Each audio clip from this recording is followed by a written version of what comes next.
Good evening dear aspirants. Anantha IAS അക്കാഡമിയുടെ daily news analysis സെഷനിലേക്ക് എല്ലാവരെയും സ്വാഗതം ചെയ്യുകയാണ്. ഇന്ന് നമ്മളുടെ ലോക്സഭയിൽ അല്ലെങ്കിൽ പാർലമെന്റിന്റെ മൺസൂൺ സെഷൻ ആരംഭിക്കുകയാണ്. സോ ഇനി വരുന്ന ദിവസങ്ങളിൽ വാർത്തകൾ അതിപ്രാധാന്യമുള്ളതും അതിരസകരവുമായിട്ടുള്ള വാർത്തകളാവാനായിട്ടുള്ള സാധ്യതകളുണ്ട്. ഇന്നാണെങ്കിൽ നമ്മളുടെ യശ്വന്ത് വർമ്മയെ, ജസ്റ്റിസ് യശ്വന്ത് വർമ്മയെ, നമ്മൾ കഴിഞ്ഞ ദിവസം സംസാരിച്ച യശ്വന്ത് വർമ്മയെ റിമൂവ് ചെയ്യാനായിട്ടുള്ള മോഷന് 100 പേര് പാർലമെന്റിൽ അല്ലെങ്കിൽ ലോകസഭയിൽ അംഗീകാരം കിട്ടിയിട്ടുണ്ട്. 100 പേര് പിന്താങ്ങിയ റെസൊല്യൂഷൻ ആയിട്ട് അത് മാറിയിട്ടുണ്ട്. അപ്പോൾ വരും ദിവസങ്ങളിൽ യശ്വന്ത് വർമ്മയുടെ റിമൂവൽ സംബന്ധിച്ചിട്ടുള്ള വാർത്തകൾ ഉണ്ടാവും. പിന്നെ ഓപ്പറേഷൻ സിന്ദൂറിനെ കുറിച്ചിട്ട് ഡീറ്റെയിൽ ആയിട്ട് പാർലമെന്റിൽ ഡിസ്കസ് ചെയ്യാമെന്ന് പ്രതിപക്ഷത്തിന്റെ തുടരെയുള്ള വാദങ്ങൾക്ക് പ്രതികരണവുമായിട്ട് അമിത്ഷാ അടക്കമുള്ള നേതാക്കൾ വന്നിരിക്കുകയാണ്. അപ്പോൾ കണ്ടറിയാൻ നമുക്ക് ഇനി എന്താണ് വരുന്ന ദിവസങ്ങളിൽ രസകരമായിട്ട് വാർത്തകളിൽ ഉണ്ടാകുന്നത് എന്ന് നമുക്ക് ഡീറ്റെയിൽ ആയിട്ട് തന്നെ നോക്കാം. ഇന്നത്തെ വാർത്ത നമ്മൾ 5 ന്യൂസുകളാണ് എടുത്തിട്ടുള്ളത്. ഇതിൽ ഏറ്റവും ഇമ്പോർട്ടന്റ് ആയിട്ട് നമുക്ക് പറയാനായിട്ടുള്ളത് അവസാനത്തെ 2 ന്യൂസുകളാണ്. പെർട്ടിക്കുലർലി റിലേറ്റഡ് ടു ഗാസ ജനസോയിഡിനെ സംബന്ധിച്ചിട്ട് ഇന്റർനാഷണൽ കോർട്ട് ഓഫ് ജസ്റ്റിസിൽ ഉള്ള കേസുമായി ബന്ധപ്പെട്ട ഒരു ന്യൂസ് ആർട്ടിക്കിൾ. ദെൻ അടുത്തത് ഇന്ത്യ UK റിലേഷനുമായി ബന്ധപ്പെട്ട് ഇന്ത്യ UK ബൈലാറ്ററൽ റിലേഷനെ കുറിച്ചിട്ട് ഡീറ്റെയിൽ ചെയ്യുന്ന ന്യൂസുകൾ. ഇത് രണ്ടും നമുക്ക് ഏറ്റവും ഇമ്പോർട്ടന്റ് ആയിട്ടുള്ള പ്രിലിംസ് പെർസ്പെക്റ്റീവിലും മെയിൻസ് പെർസ്പെക്റ്റീവിലും ഇമ്പോർട്ടന്റ് ആയിട്ടുള്ള കാര്യങ്ങളാണ്. ബാക്കി 3 ന്യൂസുകളും ഇമ്പോർട്ടന്റ് ആണ്, ഇമ്പോർട്ടന്റ് അല്ല എന്നല്ല, പക്ഷെ താരതമ്യേന കുറച്ചും കൂടി ഇമ്പോർട്ടൻസ് അവസാനം വരുന്ന 2 ന്യൂസുകൾക്കാണ്. സോ ആ 2 ന്യൂസ് സ്കിപ്പ് ചെയ്യാതെ കാണുക എന്നുള്ളതാണ് എനിക്ക് നിങ്ങളോട് പറയാനായിട്ടുള്ളത്. ഓക്കെ, നമുക്ക് ഫസ്റ്റ് ആർട്ടിക്കിളിലേക്ക് പോകാം. First article is related to India's aviation safety. കുറച്ച് നാൾ മുൻപേ അല്ലെങ്കിൽ കഴിഞ്ഞ മാസം നടന്ന അഹമ്മദാബാദ് എയർക്രാഫ്റ്റ് ആക്സിഡന്റുമായി ബന്ധപ്പെട്ട ഒരു ന്യൂസ് ആർട്ടിക്കിളാണ് ഈ ഒരു ഓപ്പൺ എഡിറ്റോറിയലിൽ പറഞ്ഞിരിക്കുന്നത്. എന്താണ് ഈ ഓപ്പൺ എഡിറ്റോറിയലിന്റെ ഉള്ളടക്കം എന്ന് നോക്കിക്കഴിഞ്ഞു കഴിഞ്ഞാൽ ഇവിടെ പറയുന്നത് നമ്മളുടെ ഒരു ആക്സിഡന്റ് അല്ലെങ്കിൽ എയർക്രാഫ്റ്റ് ആക്സിഡന്റ് ഒരു പെർട്ടിക്കുലർ ഇൻസിഡന്റ് അല്ലെങ്കിൽ ഒരു പെർട്ടിക്കുലർ ഫെയിലിയർ കൊണ്ട് മാത്രം ഉണ്ടാകുന്ന ഒന്നല്ല. പലതരം ഫെയിലിയേഴ്സ് അല്ലെങ്കിൽ പലതരം സിസ്റ്റം ഫെയിലിയേഴ്സുമായി ബന്ധപ്പെട്ടാണ് ഈ ആർട്ടിക്കിള്, ഈ ആക്സിഡന്റ് ഉണ്ടാകുന്നത് എന്നാണ് ഇവിടെ നമ്മളുടെ ഓതർ പറയുന്നത്. അദ്ദേഹം പറയുന്ന ഒരു കാര്യമുണ്ട്, ഇത് സ്വിസ് ചീസ് മോഡൽ, അതായത് നമ്മളുടെ ആക്സിഡന്റ് സംഭവിക്കുന്നത്, പെർട്ടിക്കുലർലി എയർക്രാഫ്റ്റ് ആക്സിഡന്റ് സംഭവിക്കുന്നത് ഒരു സ്വിസ് ചീസ് മോഡൽ എന്നാണ് പറയുന്നത്. എന്താണ് ഈ Swiss cheese model? Swiss cheese model എന്ന് പറഞ്ഞു കഴിഞ്ഞാൽ ഞാനിവിടെ കൊടുത്തിരിക്കുന്ന പിക്ചർ കണ്ടോ, ഇങ്ങനെയുള്ള ചീസ് നിങ്ങൾ കണ്ടിട്ടുണ്ടോ? അതായത് നമ്മൾ കഴിക്കുന്ന ചീസ് ഇല്ലേ, ഇങ്ങനെ പോർസ് ഉള്ള അല്ലെങ്കിൽ ഹോളുകളുള്ള ചീസുകളെയാണ് ഈ സ്വിസ് ചീസ് എന്ന് പറയുന്നത്. സോ ഒരു ആക്സിഡന്റിന് പല ലെയേഴ്സ് ഉണ്ടാവും. പെർട്ടിക്കുലർലി എയർക്രാഫ്റ്റ് ആക്സിഡന്റിന് പല ലെയേഴ്സുകൾ ഉണ്ടാവും. ഈ പല ലെയേഴ്സിലുള്ള റിസ്കുകൾ ഒരുമിച്ച് വരുമ്പോഴാണ് ഒരു എയർക്രാഫ്റ്റ് ആക്സിഡന്റ് സംഭവിക്കുന്നത് എന്നാണ് അദ്ദേഹം ഇതിൽ പറയുന്നത്. ദെൻ അദ്ദേഹം ഡീറ്റെയിൽ ചെയ്യുന്ന പല പല റിസ്കുകൾ ഉണ്ട്. ആ റിസ്കുകൾ എന്താണെന്ന് നമുക്കൊന്ന് നോക്കി പോകാം. ഇതാണ് നമ്മളുടെ ഫസ്റ്റ് ആർട്ടിക്കിൾ വരുന്നത്. സോ എന്താണ് ഇപ്പൊ കറന്റ് സംഭവിച്ചിരിക്കുന്നത്? കറന്റ് സിറ്റുവേഷൻ എന്താണ്? അതായത് അഹമ്മദാബാദ് ക്രാഷിന്റെ ഇൻവെസ്റ്റിഗേഷൻ നടന്നുകൊണ്ടിരിക്കുകയാണ്. ഇൻവെസ്റ്റിഗേഷനിൽ ബ്ലാക്ക് ബോക്സ് കണ്ടുപിടിച്ചു. നമ്മൾ ബ്ലാക്ക് ബോക്സിൽ എന്താണ് പറഞ്ഞിട്ടുണ്ടായിരുന്നതെന്ന് വെച്ച് കഴിഞ്ഞാല് നമ്മളുടെ ഫ്യൂവലിലേക്ക് എഞ്ചിനിലേക്ക് ഫ്യൂവൽ പോകുന്ന ഒരു നോബ് ഉണ്ട്, റെഗുലേറ്റ് ചെയ്യുന്ന ഒരു നോബ് ഉണ്ട്. അത് ഓഫായി കിടക്കുകയായിരുന്നു. സോ ഫ്യൂവല് കൃത്യമായിട്ട് എഞ്ചിനിലേക്ക് പമ്പ് ചെയ്തിട്ടുണ്ടായിരുന്നില്ല. അതാണ് ടേക്ക് ഓഫ് സമയത്ത് തന്നെ എന്ത് പറ്റിയത്? സിസ്റ്റം ഫെയിലിയർ ആവുകയും then automatically crash within 2 or 3 മിനിറ്റ്സിനുള്ളിൽ എയർപ്ലെയിൻ ക്രാഷ് ആവുകയും ചെയ്തത്.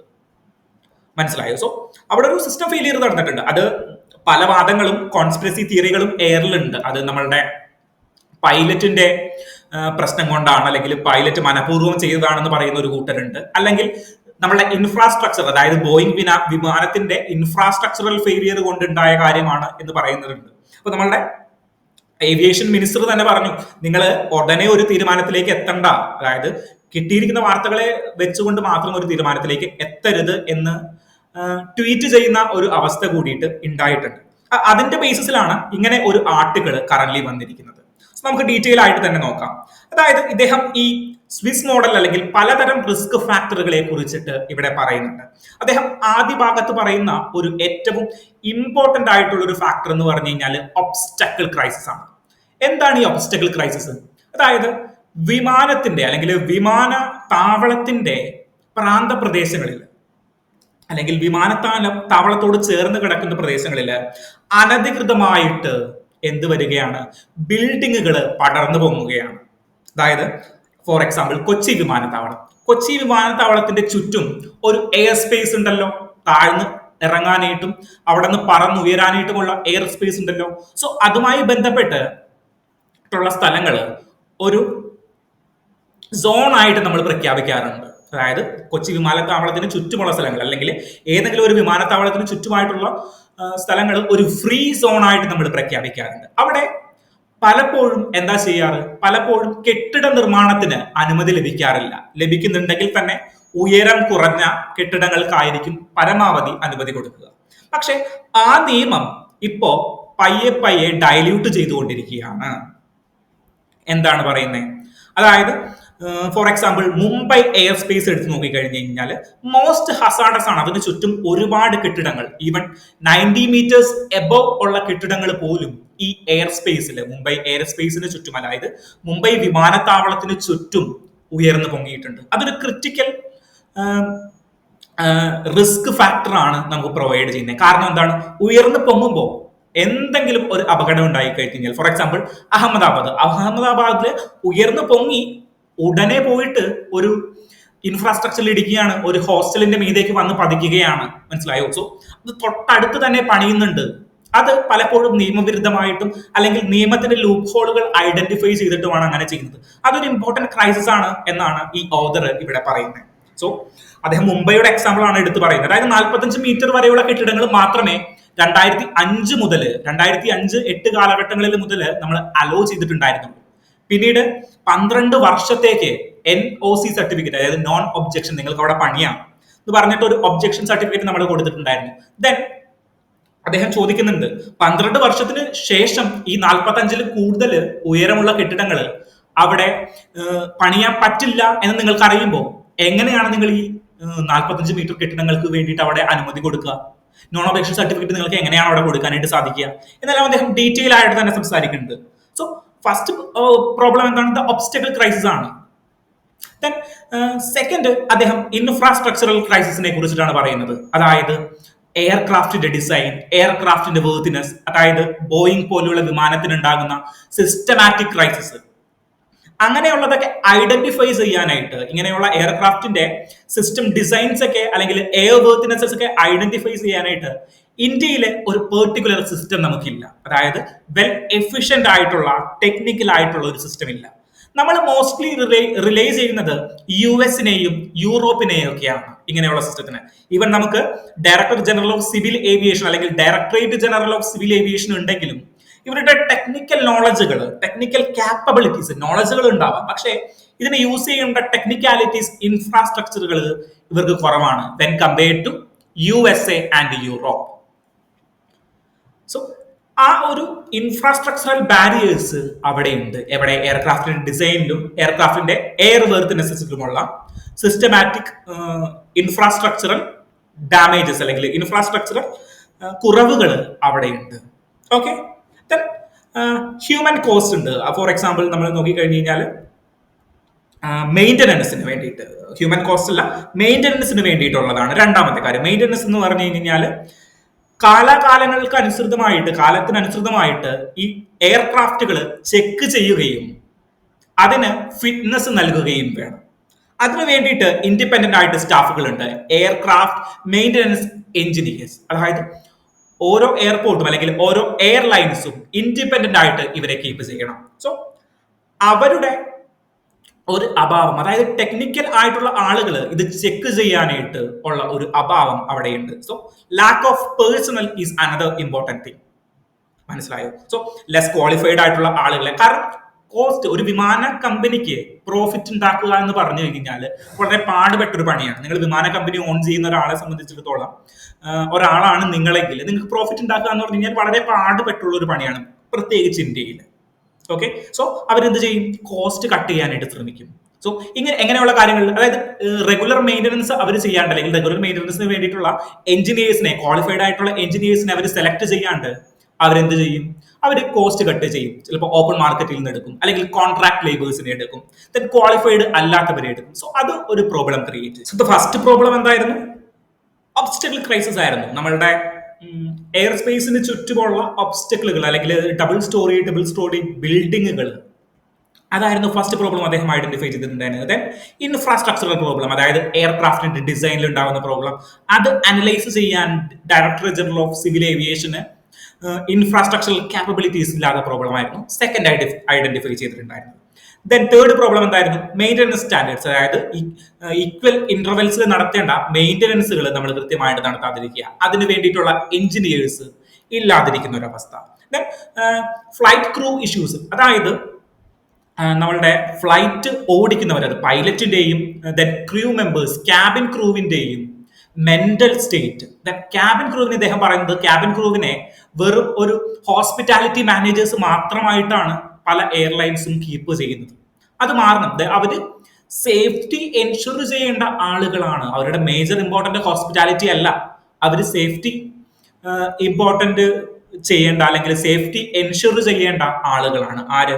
ഈ ക്യാബിൻ ക്രൂ എന്ന് പറയുന്നത്. Then mental health of the നമ്മളുടെ എയർക്രാഫ്റ്റ് ഓപ്പറേറ്റേഴ്സ്, വിച്ച് മീൻസ് പൈലറ്റിന്റെ മെന്റൽ ഹെൽത്തും ഏറ്റവും ഇമ്പോർട്ടന്റ് ആയിട്ടുള്ള കാര്യമാണ്. സോ ഇങ്ങനെയുള്ള ഡിഫറെന്റ് ഫാക്ടേഴ്സ് ഐഡന്റിഫൈ ചെയ്ത് അത് ഒരേ നിരയിൽ വരുമ്പോഴാണ് എന്ത് സംഭവിക്കുന്നത്?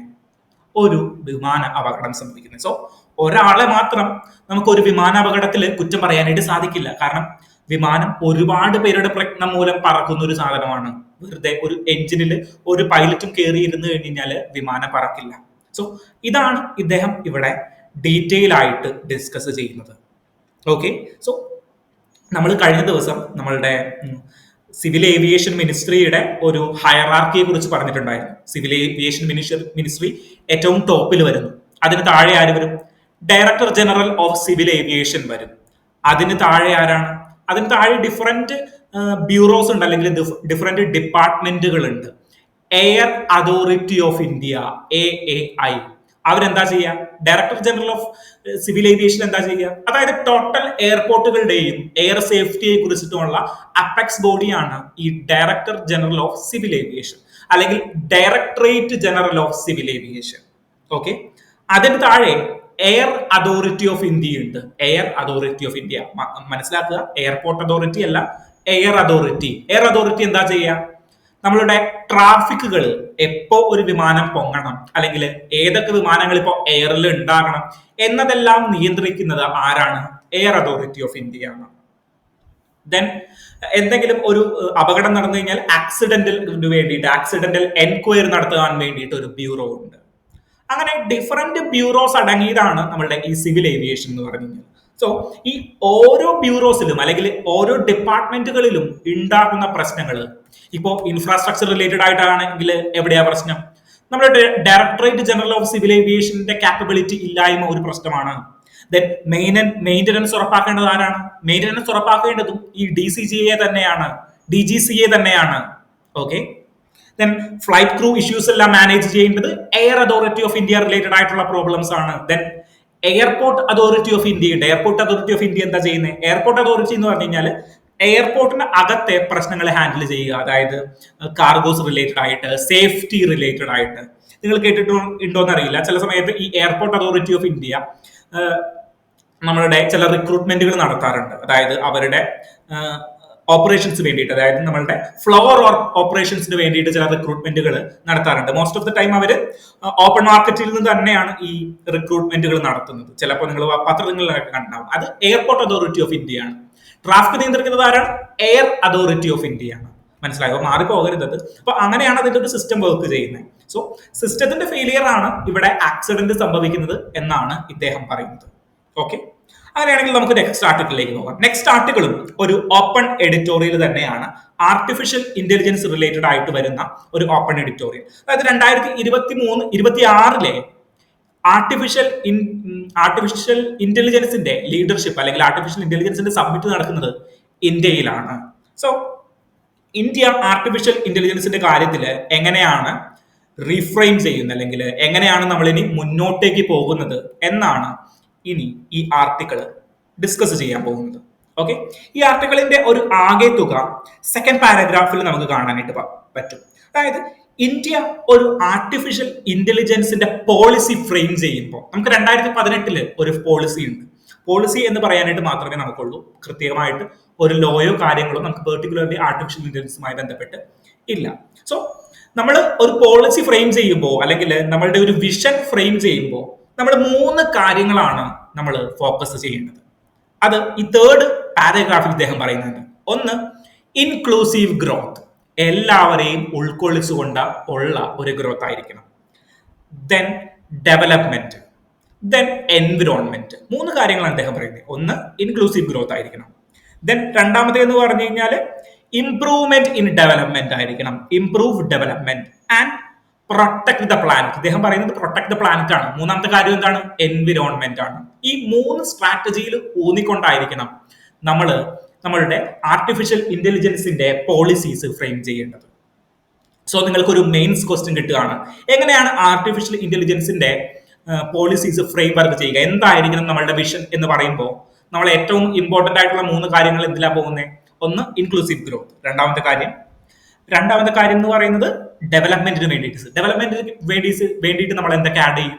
നമ്മൾ പല കാര്യങ്ങളും ആഡ് ചെയ്യും. ഫോർ എക്സാമ്പിൾ ഗവർണൻസിന് വേണ്ടിയിട്ട്, സയൻസ് ആൻഡ് ടെക്നോളജി ഫീൽഡിൽ. അങ്ങനെ നമ്മുടെ മെയിൻസ് ആൻസർ ആയിട്ട് സ്ട്രക്ചർ ചെയ്യുന്ന ഒരു രീതിയാണ് ഞാൻ പറഞ്ഞത്. മനസ്സിലായോ?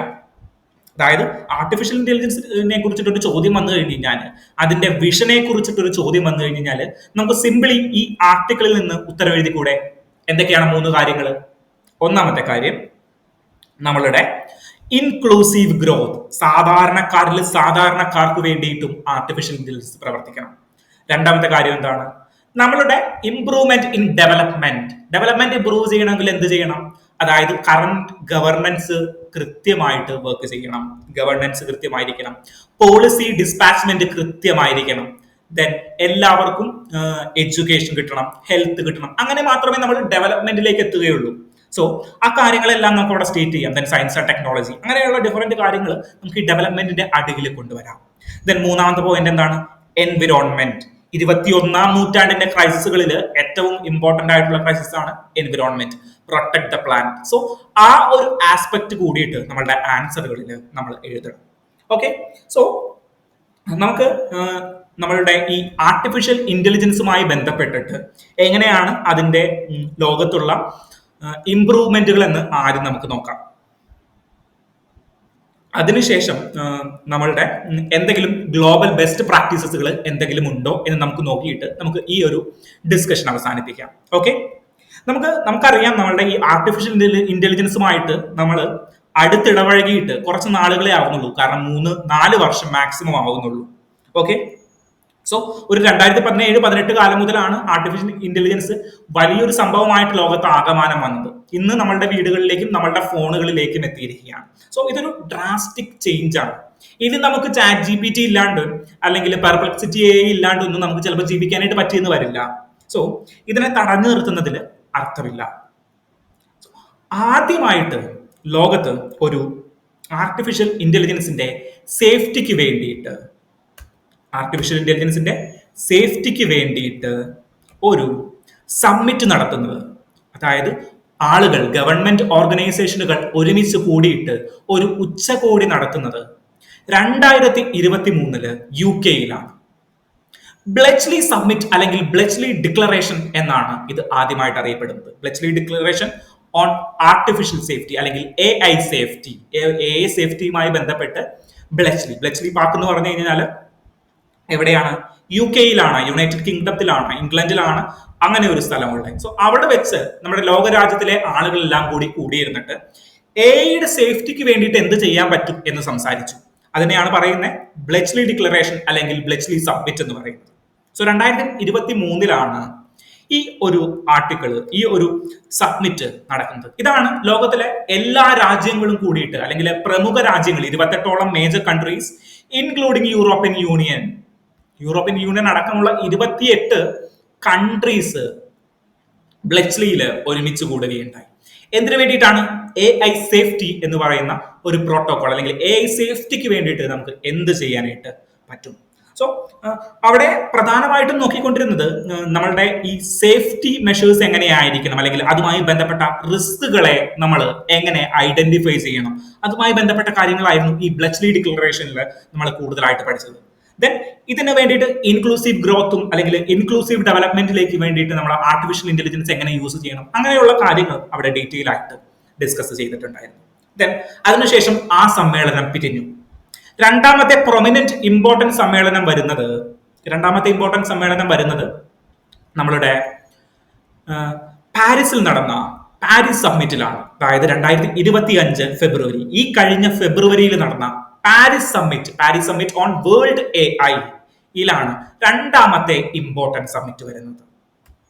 ഓക്കെ, ഇങ്ങനെ 2 സമ്മിറ്റുകളാണ് ലോകത്തിൽ പ്രധാനമായിട്ടും AI റിലേറ്റഡ് ആയിട്ട് ഇന്റർ ഗവൺമെന്റലായിട്ട് നടന്നിട്ടുള്ള 2 സമ്മിറ്റുകൾ. ഇനി അടുത്ത സമ്മിറ്റ് എവിടെ നടക്കും? അടുത്ത സമ്മിറ്റ് ഇന്ത്യയിൽ നടക്കും. ഇന്ത്യയിൽ 2026 നടക്കും. സോ ന്യൂഡൽഹിയിൽ വെച്ചിട്ടായിരിക്കും ഈ ഒരു സമ്മിറ്റ് നടക്കുക. സോ അതിനു മുമ്പായിട്ട് നമുക്ക് ഒരു AI പ്ലാൻ നമുക്ക് വേണം. നമുക്ക് 2018 ഒരു പോളിസി ഉണ്ട്. അത് നമ്മുടെ AI വളരുന്നതിന് മുന്നേ ഉള്ള ഒരു പോളിസിയാണ്. അതായത് ഇത്രയും വളർന്നിട്ടില്ല, ഇത്രയും ഫിൽട്രേറ്റ് ചെയ്ത് ഡൗൺവേർഡിലേക്ക് പോയിട്ടില്ല ഈ AI എന്ന് പറയും. സോ ഇപ്പൊ നമുക്കൊരു പുതിയ പോളിസി വേണം. ഈ പോളിസി എങ്ങനെയായിരിക്കണം ഫ്രെയിം ചെയ്തിരിക്കുന്നത്? നമ്മളുടെ ഓതറിന്റെ കാഴ്ചപ്പാടിൽ എങ്ങനെയായിരിക്കണം ഫ്രെയിം ചെയ്തിരിക്കേണ്ടത്? ഫ്രെയിം ചെയ്യേണ്ടിയിരിക്കുന്നത് 3 കാര്യങ്ങളിലാണ്. 1 inclusive development, 2 inclusive growth and development, രണ്ടാമത്തെ കാര്യം ഡെവലപ്മെന്റ് ആണ്, improve development, then environment or planet safety. Okay, ഈ 3 കാര്യങ്ങളിൽ നിന്നുകൊണ്ടായിരിക്കും നമ്മൾ ഡീറ്റെയിൽ ആയിട്ട് ഡിസ്കസ് ചെയ്യാൻ പോകുന്നത്. സോ നമ്മളുടെ ഒരു അഡ്വാൻറ്റേജ് എന്താണ്? നമുക്ക് ഡിജിറ്റൽ പബ്ലിക് ഇൻഫ്രാസ്ട്രക്ചറുകൾ ഉണ്ട്.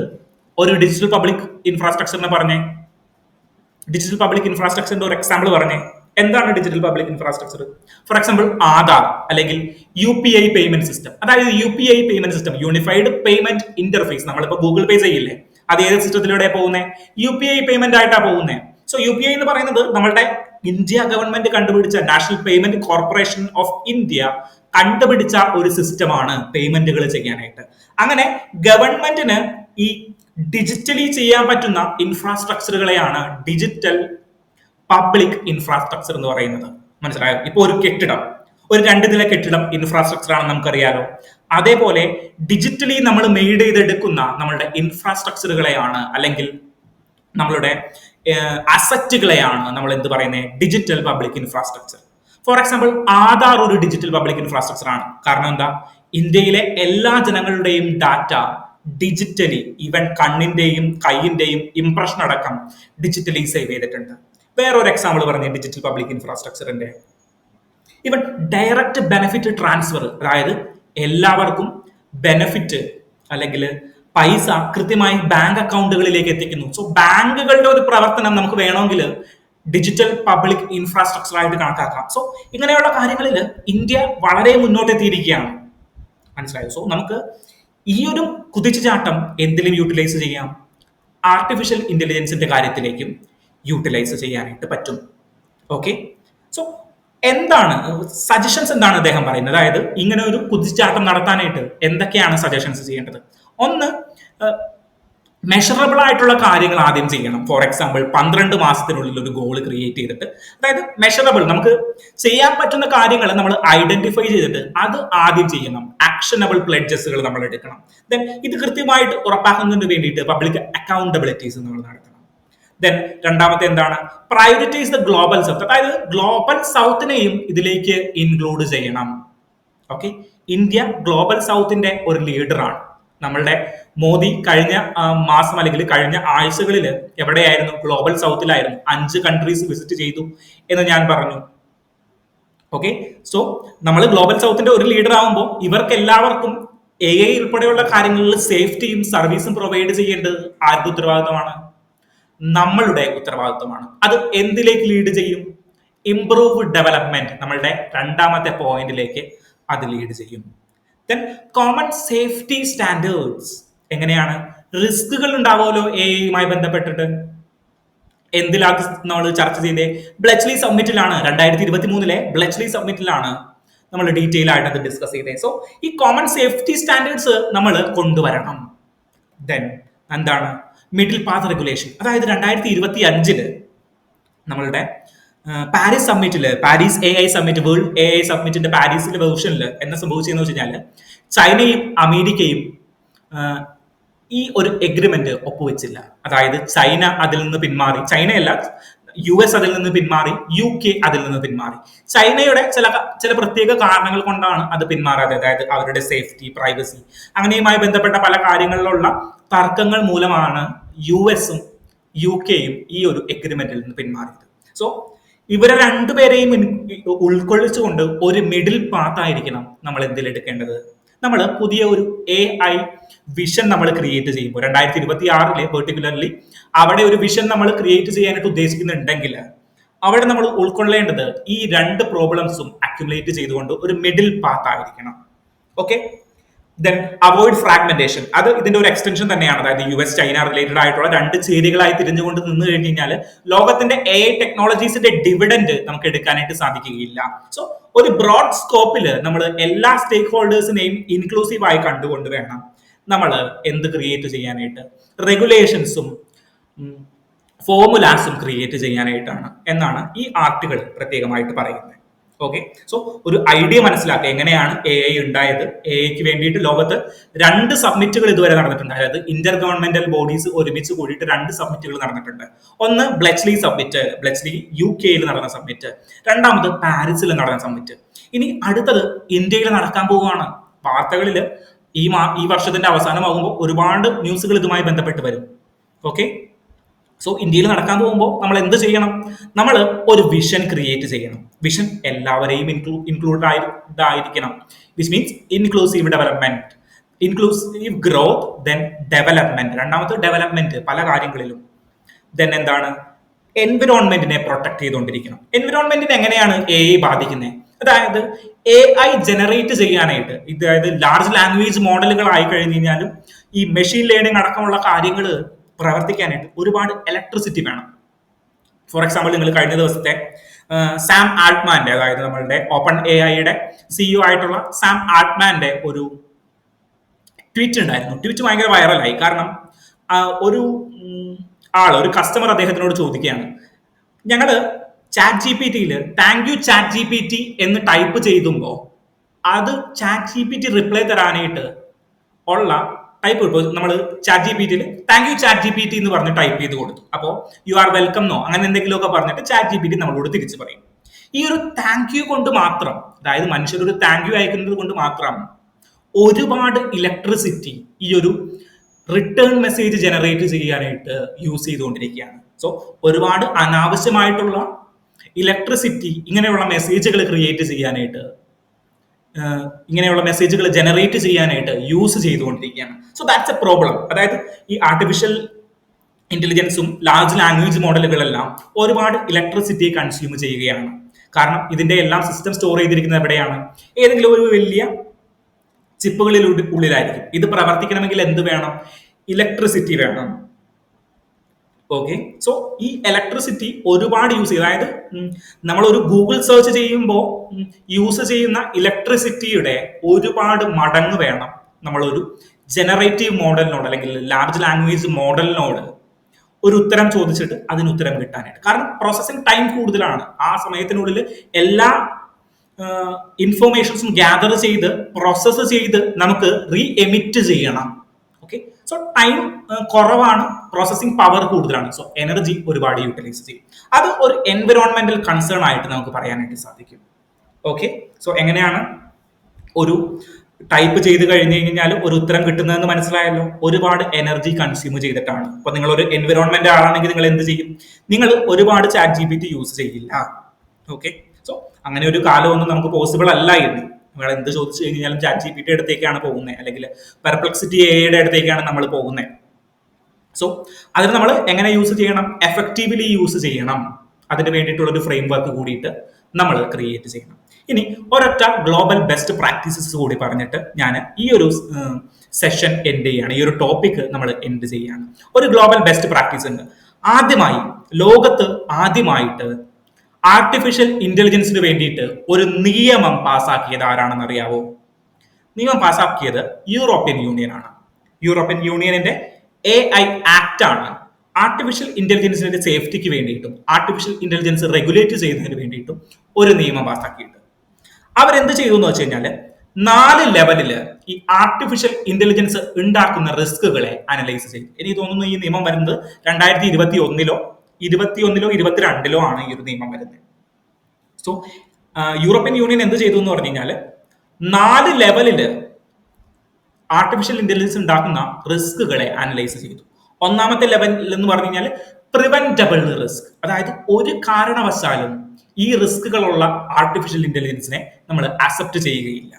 പ്രിവെന്റബിൾ റിസ്ക് വിച്ച് മീൻസ് നമ്മളുടെ കണ്ണിന്റെ റെറ്റിനയ്ക്ക് അല്ലെങ്കിൽ കണ്ണിന്റെ ഐറിസ് വരെ മാനിപ്പുലേറ്റ് ചെയ്യാൻ കഴിവുള്ള, നമ്മളുടെ ഫിംഗർ പ്രിന്റുകൾ മാനിപ്പുലേറ്റ് ചെയ്യാൻ കഴിവുള്ള, അങ്ങനെ നമ്മളുടെ എയർ സേഫ്റ്റിക്ക്, നാഷണൽ സെക്യൂരിറ്റിയുടെ സേഫ്റ്റിക്കൊക്കെ വിനാശം വരുത്താൻ സാധ്യതയുള്ള ആർട്ടിഫിഷ്യൽ ഇന്റലിജൻസുകൾ ഉണ്ട്. അങ്ങനെയുള്ള ആർട്ടിഫിഷ്യൽ ഇന്റലിജൻസുകളെ നമ്മൾ എന്ത് ചെയ്യും? നമ്മൾ പ്രിവെന്റ് ചെയ്യും അല്ലെങ്കിൽ പ്രൊഹിബിറ്റ് ചെയ്യും. ദെൻ ഹൈ റിസ്ക് ആർട്ടിഫിഷ്യൽ ഇന്റലിജൻസുകൾ ഉണ്ട്, അതായത് നമ്മൾ പ്രിവെന്റ് ചെയ്യേണ്ടതല്ല എന്നാലും ഹെവി റിസ്കുകളുള്ള, ഫോർ എക്സാമ്പിൾ ഒരു ആളെ തന്നെ മിമിക് ചെയ്യുന്ന അല്ലെങ്കിൽ ഫോട്ടോ കൊണ്ടിട്ട് അയാളെ മോർഫ് ചെയ്യുന്ന, നമ്മളിപ്പോ പല ന്യൂസുകളൊക്കെ കാണുന്നുണ്ട്, പല സിനിമാ താരങ്ങളുടെയും വീഡിയോസ് മിമിക് ചെയ്യുന്ന. സോ അവിടെ എന്താണ്, അവിടെ പേഴ്സണൽ ഐഡന്റിറ്റി പോവുകയാണ്. ദെൻ അത് പ്രൈവസി റിലേറ്റഡ് ആയിട്ടുള്ള ഇഷ്യൂസ് ഉണ്ടാക്കുന്നുണ്ട്. കൂടാതെ എന്ത് ഇഷ്യൂസ് ഉണ്ടാക്കുന്നുണ്ട്? ശരിയാണോ, ഇയാൾ ഒറിജിനൽ ആണോ ഫേക്ക് ആണോ നമുക്ക് അറിയാൻ പറ്റുന്നില്ല. സോ അങ്ങനെയുള്ള problem, high risk problem. Then medium level റിസ്കുകൾ അല്ലെങ്കിൽ ലിമിറ്റഡ് റിസ്കുകൾ എന്ന് പറഞ്ഞ ഒരു ഓപ്ഷനുകൾ ഉണ്ട്, അതായത് ചെറിയ റിസ്കുകൾ മാത്രമേ അത് ക്രിയേറ്റ് ചെയ്യുന്നുള്ളൂ. ദെൻ നാലാമത്തെ ഓപ്ഷൻ എന്താണ്? No risk. For example educational പർപ്പസിന് വേണ്ടിയിട്ട് യൂസ് ചെയ്യുന്ന AI, ദെൻ ഗവേണൻസ് പർപ്പസസിന് വേണ്ടിയിട്ട് യൂസ് ചെയ്യുന്ന AI. അങ്ങനെ ആർട്ടിഫിഷ്യൽ ഇന്റലിജൻസിൽ നിന്ന് ഉണ്ടാകുന്ന റിസ്കുകളെ എത്രയായിട്ട് ഡിവൈഡ് ചെയ്തു? 4 ഡിവൈഡ് ചെയ്തു. ആര്? European union. അവരാണ് ആദ്യമായിട്ട് ലോകത്ത് ഒരു AI ലോ കൊണ്ടുവരുന്നത്, AI ആക്ട്. സോ ഇത് നമുക്ക് എക്സാമ്പിൾ ആയിട്ട് കോട്ട് ചെയ്യാം. നമ്മൾ ഒരു നിയമം ഉണ്ടാക്കുമ്പോൾ ഈ പറയുന്ന 4 റിസ്കുകളെയും നമ്മൾ ഐഡന്റിഫൈ ചെയ്യണം. ഇവർ പറയുന്ന ഒരു കാര്യമുണ്ട്, ഇനി ആർട്ടിഫിഷ്യൽ ഇന്റലിജൻസിനെ നമുക്ക് പ്രൊഹിബിറ്റ് ചെയ്യാനായിട്ട് പറ്റില്ല, പക്ഷേ അതിന്റെ റിസ്കുകളെ നമുക്ക് മിനിമൈസ് ചെയ്യാനായിട്ട് അല്ലെങ്കിൽ ലിമിറ്റ് ചെയ്യാനായിട്ട് പറ്റും. ഓക്കെ, ഇതാണ് നമ്മളുടെ ഈ ഡിസ്കഷൻ. നമുക്കൊന്ന് ബ്രീഫായിട്ടൊന്ന് ഗോ ത്രൂ ചെയ്യാം. നമ്മൾ എന്തൊക്കെയാ പറഞ്ഞത്? നമ്മൾ ആദ്യം എന്ത് പറഞ്ഞു? ബ്ലെച്ച്ലി സമ്മിറ്റിനെ കുറിച്ചിട്ട് പറഞ്ഞു. ബ്ലെച്ച്ലി സമ്മിറ്റ് ആദ്യമായിട്ടാണ് ആർട്ടിഫിഷ്യൽ സേഫ്റ്റിക്ക് വേണ്ടിയിട്ട് ഒരു ലോകരാജ്യങ്ങൾ ഒരുമിച്ച് കൂടുന്നത്. ബ്ലെച്ച്ലി സമ്മിറ്റ് 2023 UK നടന്നു. അതിനുശേഷം പാരീസിൽ 2025 വേൾഡ് AI സമ്മിറ്റ് നടന്നു. ഓക്കെ, ഇനി 26 ഇന്ത്യയിലെ ഡൽഹിയിൽ വെച്ചിട്ട് ഒരു സമ്മിറ്റ് നടക്കും. ഓക്കെ, അതിനു മുൻപ് ഇന്ത്യയുടെ AI ഫ്രെയിം വർക്ക് നമ്മളൊന്ന് ചേഞ്ച് ചെയ്യേണ്ടിയിരിക്കുന്നു. നമുക്കൊരു പോളിസി ഉണ്ട്, 2018 ആ പോളിസി വരുന്നത്. സോ അത് ചേഞ്ച് ചെയ്യുമ്പോൾ നമ്മൾ എന്തൊക്കെ കാര്യങ്ങൾ ഇൻക്ലൂഡ് ചെയ്യണം? ഇൻക്ലൂസീവ് ഗ്രോത്ത് നമ്മൾ ഇൻക്ലൂഡ് ചെയ്യണം. രണ്ടാമത്തെ കാര്യം എന്താണ്? രണ്ടാമത്തെ കാര്യം development, improved development, then environmental safety. ഈ 3 കാര്യങ്ങളും നമ്മൾ ഇൻക്ലൂഡ് ചെയ്യണം. ഇതിനു വേണ്ടിയിട്ട് ഒരു ബെസ്റ്റ് പ്രാക്ടീസസ് ഞാൻ പറഞ്ഞു. എവിടെയെങ്കിലും ഒരു ബെസ്റ്റ് പ്രാക്ടീസസ് ഉണ്ടോ? ഉണ്ട്. എവിടെയാണ്? യൂറോപ്യൻ യൂണിയനിൽ AI ആക്ട് ഉണ്ട്. അവരെന്താ ചെയ്തേ? അവര് 4 ആർട്ടിഫിഷ്യൽ ഇന്റലിജൻസ് ഉണ്ടാക്കുന്ന റിസ്കുകളെ ഡിവൈഡ് ചെയ്തു. ഒന്നാമത്തെ എന്ന് പറഞ്ഞു കഴിഞ്ഞാൽ പ്രിവെന്റ് ചെയ്യേണ്ട റിസ്കുകൾ, preventable risk. Then high risk കാറ്റഗറിയിൽ പെടുന്ന ആർട്ടിഫിഷ്യൽ ഇന്റലിജൻസ്. ദെൻ മൂന്നാമത്തെ എന്ന് പറഞ്ഞു കഴിഞ്ഞാൽ മീഡിയം റിസ്ക് അല്ലെങ്കിൽ low risk. Then no risk, for example എഡ്യൂക്കേഷന് വേണ്ടിയിട്ട് യൂസ് ചെയ്യുന്നത്, ഗവർണൻസിന് വേണ്ടിയിട്ട് യൂസ് ചെയ്യുന്നത്, മനുഷ്യന് ഉപകാരമുള്ള രീതിയിലേക്ക് യൂട്ടിലൈസ് ചെയ്യുന്ന ആർട്ടിഫിഷ്യൽ ഇന്റലിജൻസുകൾ. സോ ഇങ്ങനെയാണ് ഒരു ഗ്ലോബൽ എക്സാമ്പിൾ നമുക്ക് മുന്നിലേക്ക് വരുന്നത്. സോ ഇതെല്ലാം യൂസ് ചെയ്തുകൊണ്ട് നമുക്ക് നല്ല ഒരു artificial intelligence framework create ചെയ്യാനായിട്ട് സാധിക്കണം എന്നുള്ളതാണ് ഈ ഒരു ആർട്ടിക്കിൾ പ്രത്യേകമായിട്ട് പറയുന്നത്. Okay, so the third article is related to temple of social justice. സാമൂഹിക നീതികൾക്ക് വേണ്ടിയിട്ടുള്ള ക്ഷേത്രങ്ങളെ കുറിച്ചിട്ടാണ്. അതായത് തമിഴ്നാട്ടില് ഇപ്പോൾ ഒരു ഡിബേറ്റ് നടന്നുകൊണ്ടിരിക്കുകയാണ്. അതായത് നമ്മളുടെ ടെമ്പിളിലെ, ക്ഷേത്രങ്ങളിലെ മിച്ച വരുമാനങ്ങൾ, അതായത് ക്ഷേത്രത്തിന് വേണ്ടിയിട്ട് ഉപയോഗിച്ചിട്ട് ക്ഷേത്രങ്ങളുടെ ആവശ്യങ്ങൾക്ക് ശേഷം മിച്ചം വരുന്ന കാണിക്ക് കൊടുത്തിട്ടുള്ള പൈസകൾ ഉണ്ടാവുമല്ലോ, അല്ലെങ്കിൽ ടെമ്പിൾസിന് റിസീവ് ചെയ്തിട്ടുള്ള പൈസകൾ ഉണ്ടാവുമല്ലോ, അത് എഡ്യൂക്കേഷണൽ പർപ്പസിന് വേണ്ടിയിട്ട് യൂസ് ചെയ്യണമോ വേണ്ടയോ എന്നുള്ളൊരു ഡിബേറ്റ് നടന്നുകൊണ്ടിരിക്കുകയാണ്. ഓക്കെ, സോ ക്ഷേത്രങ്ങൾ നമ്മളുടെ ഗവൺമെന്റിന്റെ കീഴിലാണ്. ഗവൺമെന്റിന്റെ ദേവസ്വങ്ങളാണ്. കേരളത്തിൽ എങ്ങനെയാണ്? ദേവസ്വം ബോർഡാണ് ക്ഷേത്രങ്ങൾ ഭരിക്കുന്നത്. പബ്ലിക് ആയിട്ടുള്ള എല്ലാ ക്ഷേത്രങ്ങളും ഭരിക്കുന്നത് ആരാണ്? കേരളത്തിൽ ദേവസ്വം ബോർഡാണ്. അതുപോലെ തന്നെ തമിഴ്നാട്ടിലും ക്ഷേത്രങ്ങളെ റെഗുലേറ്റ് ചെയ്യുന്നത് ആരാണ്? ദേവസ്വം ബോർഡുകളാണ്. അല്ലെങ്കിൽ പെർട്ടിക്കുലർ ദേവസ്വം ആക്ടിന്റെ കീഴിലാണ്, അവിടെ ടെമ്പിൾ ആക്ടിന്റെ കീഴിലായിരിക്കും അവിടെയും റെഗുലേറ്റ് ചെയ്യപ്പെടുന്നത്. അപ്പൊ അവിടെ എന്താ ചെയ്യുക? അവിടെ മിച്ചം വരുന്ന, അതായത് ദേവസ്വം ബോർഡിൽ, ഫോർ എക്സാമ്പിൾ കേരളത്തിൽ എടുത്തു കഴിഞ്ഞാൽ ദേവസ്വം ബോർഡില് ദേവസ്വത്തിന്റെ ആവശ്യം, അതായത് ടെമ്പിൾ റിലേറ്റഡ് ആയിട്ടുള്ള ആവശ്യങ്ങൾക്ക് ശേഷം വരുന്ന മിച്ച വരുമാനം എങ്ങടേക്കാണ് പോകുന്നത്? പൊതു ഖജനാവിലേക്കാണ് പോകുന്നത്. അതായത് ദേവസ്വം ബോർഡുകളുടെ ആവശ്യം കഴിഞ്ഞു കഴിഞ്ഞാൽ ബാക്കി വരുന്ന തുക പൊതു ഖജനാവിലേക്കാണ് പോകുന്നത്. പൊതു ഖജനാവിൽ അത് എന്ത് ചെയ്യും? ഖജനാവില് അത് സാമൂഹിക സുരക്ഷയ്ക്ക് വേണ്ടിയിട്ടും അല്ലെങ്കിൽ അർഹരായിട്ടുള്ള ആളുകൾക്ക് വേണ്ടിയിട്ടും ആ പൈസ ഡെവലപ്മെന്റിന് വേണ്ടിയിട്ട് യൂസ് ചെയ്യും. ഇതാണ് പല സംസ്ഥാനങ്ങളിലും നടന്നുകൊണ്ടിരിക്കുന്ന ഒരു പ്രവണത ഇതാണ്. സോ ഇത് നമ്മളുടെ എഡ്യൂക്കേഷന് വേണ്ടിയിട്ട് യൂസ് ചെയ്യാമോ ഇല്ലയോ എന്നുള്ളൊരു ഡിബേറ്റ് എവിടെ നടക്കുകയാണ്? തമിഴ്നാട്ടിൽ നടക്കുകയാണ്. സോ ഇതിന്റെ ഒരു ഹിസ്റ്ററി നമുക്ക് നോക്കാം. ഓക്കെ, സോ 1817 മുതലാണ് നമ്മൾ എന്ത് ചെയ്യുന്നത്? അതായത് ബ്രിട്ടീഷ് കാലഘട്ടം മുതൽ എന്തുണ്ട്? ടെമ്പിളുകളെ റെഗുലേറ്റ് ചെയ്യുന്നതിന് സ്റ്റേറ്റിന് അധികാരമുള്ള ഒരു കാഴ്ച നമ്മൾ കാണുന്നുണ്ട്. ബ്രിട്ടീഷ് കാലം മുതലാണെങ്കിൽ 1813 മുതൽ, അതായത് ചാർട്ടർ ആക്ട് മുതൽ നമ്മൾ ഈ ഒരു റെഗുലേഷൻ കാണും. ദെൻ 1857 ആയപ്പോഴേക്കും എന്ത് സംഭവിച്ചു? നമ്മളുടെ ശിപ്പായി മൂട്ടിനി അല്ലെങ്കിൽ first world war of independence നടന്നു. അതിനുശേഷം വിക്ടോറിയ രാജ്ഞി ഒരു പ്രൊക്ലമേഷൻ പുറപ്പെടുവിച്ചു. അതിൽ പറഞ്ഞു, ഞങ്ങൾ ഇനി ഇന്ത്യക്കാരുടെ റിലീജിയസ് അഫയേഴ്സിൽ ഇടപെടില്ല. 1857 യുദ്ധത്തിന് ശേഷം അല്ലെങ്കിൽ ഒന്നാം സ്വാതന്ത്ര്യ സമരത്തിന് ശേഷം വിക്ടോറിയ രാജ്ഞി എന്ത് പറഞ്ഞു? ഞങ്ങൾ ഇനി ഇന്ത്യക്കാരുടെ റിലീജിയസ് അഫയേഴ്സിൽ ഇടപെടില്ല എന്ന് പറഞ്ഞു. സോ റിലീജിയസിന് എന്ത് കൊടുത്തു? പരമാധികാരം കൊടുത്തു. പക്ഷേ പല പ്രസിഡൻസികളും, ഫോർ എക്സാമ്പിൾ മദ്രാസ് പ്രസിഡൻസി ഉൾപ്പെടെയുള്ള കാര്യങ്ങൾ ഈ റിലീജിയസിൽ വീണ്ടും ഇടപെട്ടിരുന്നു.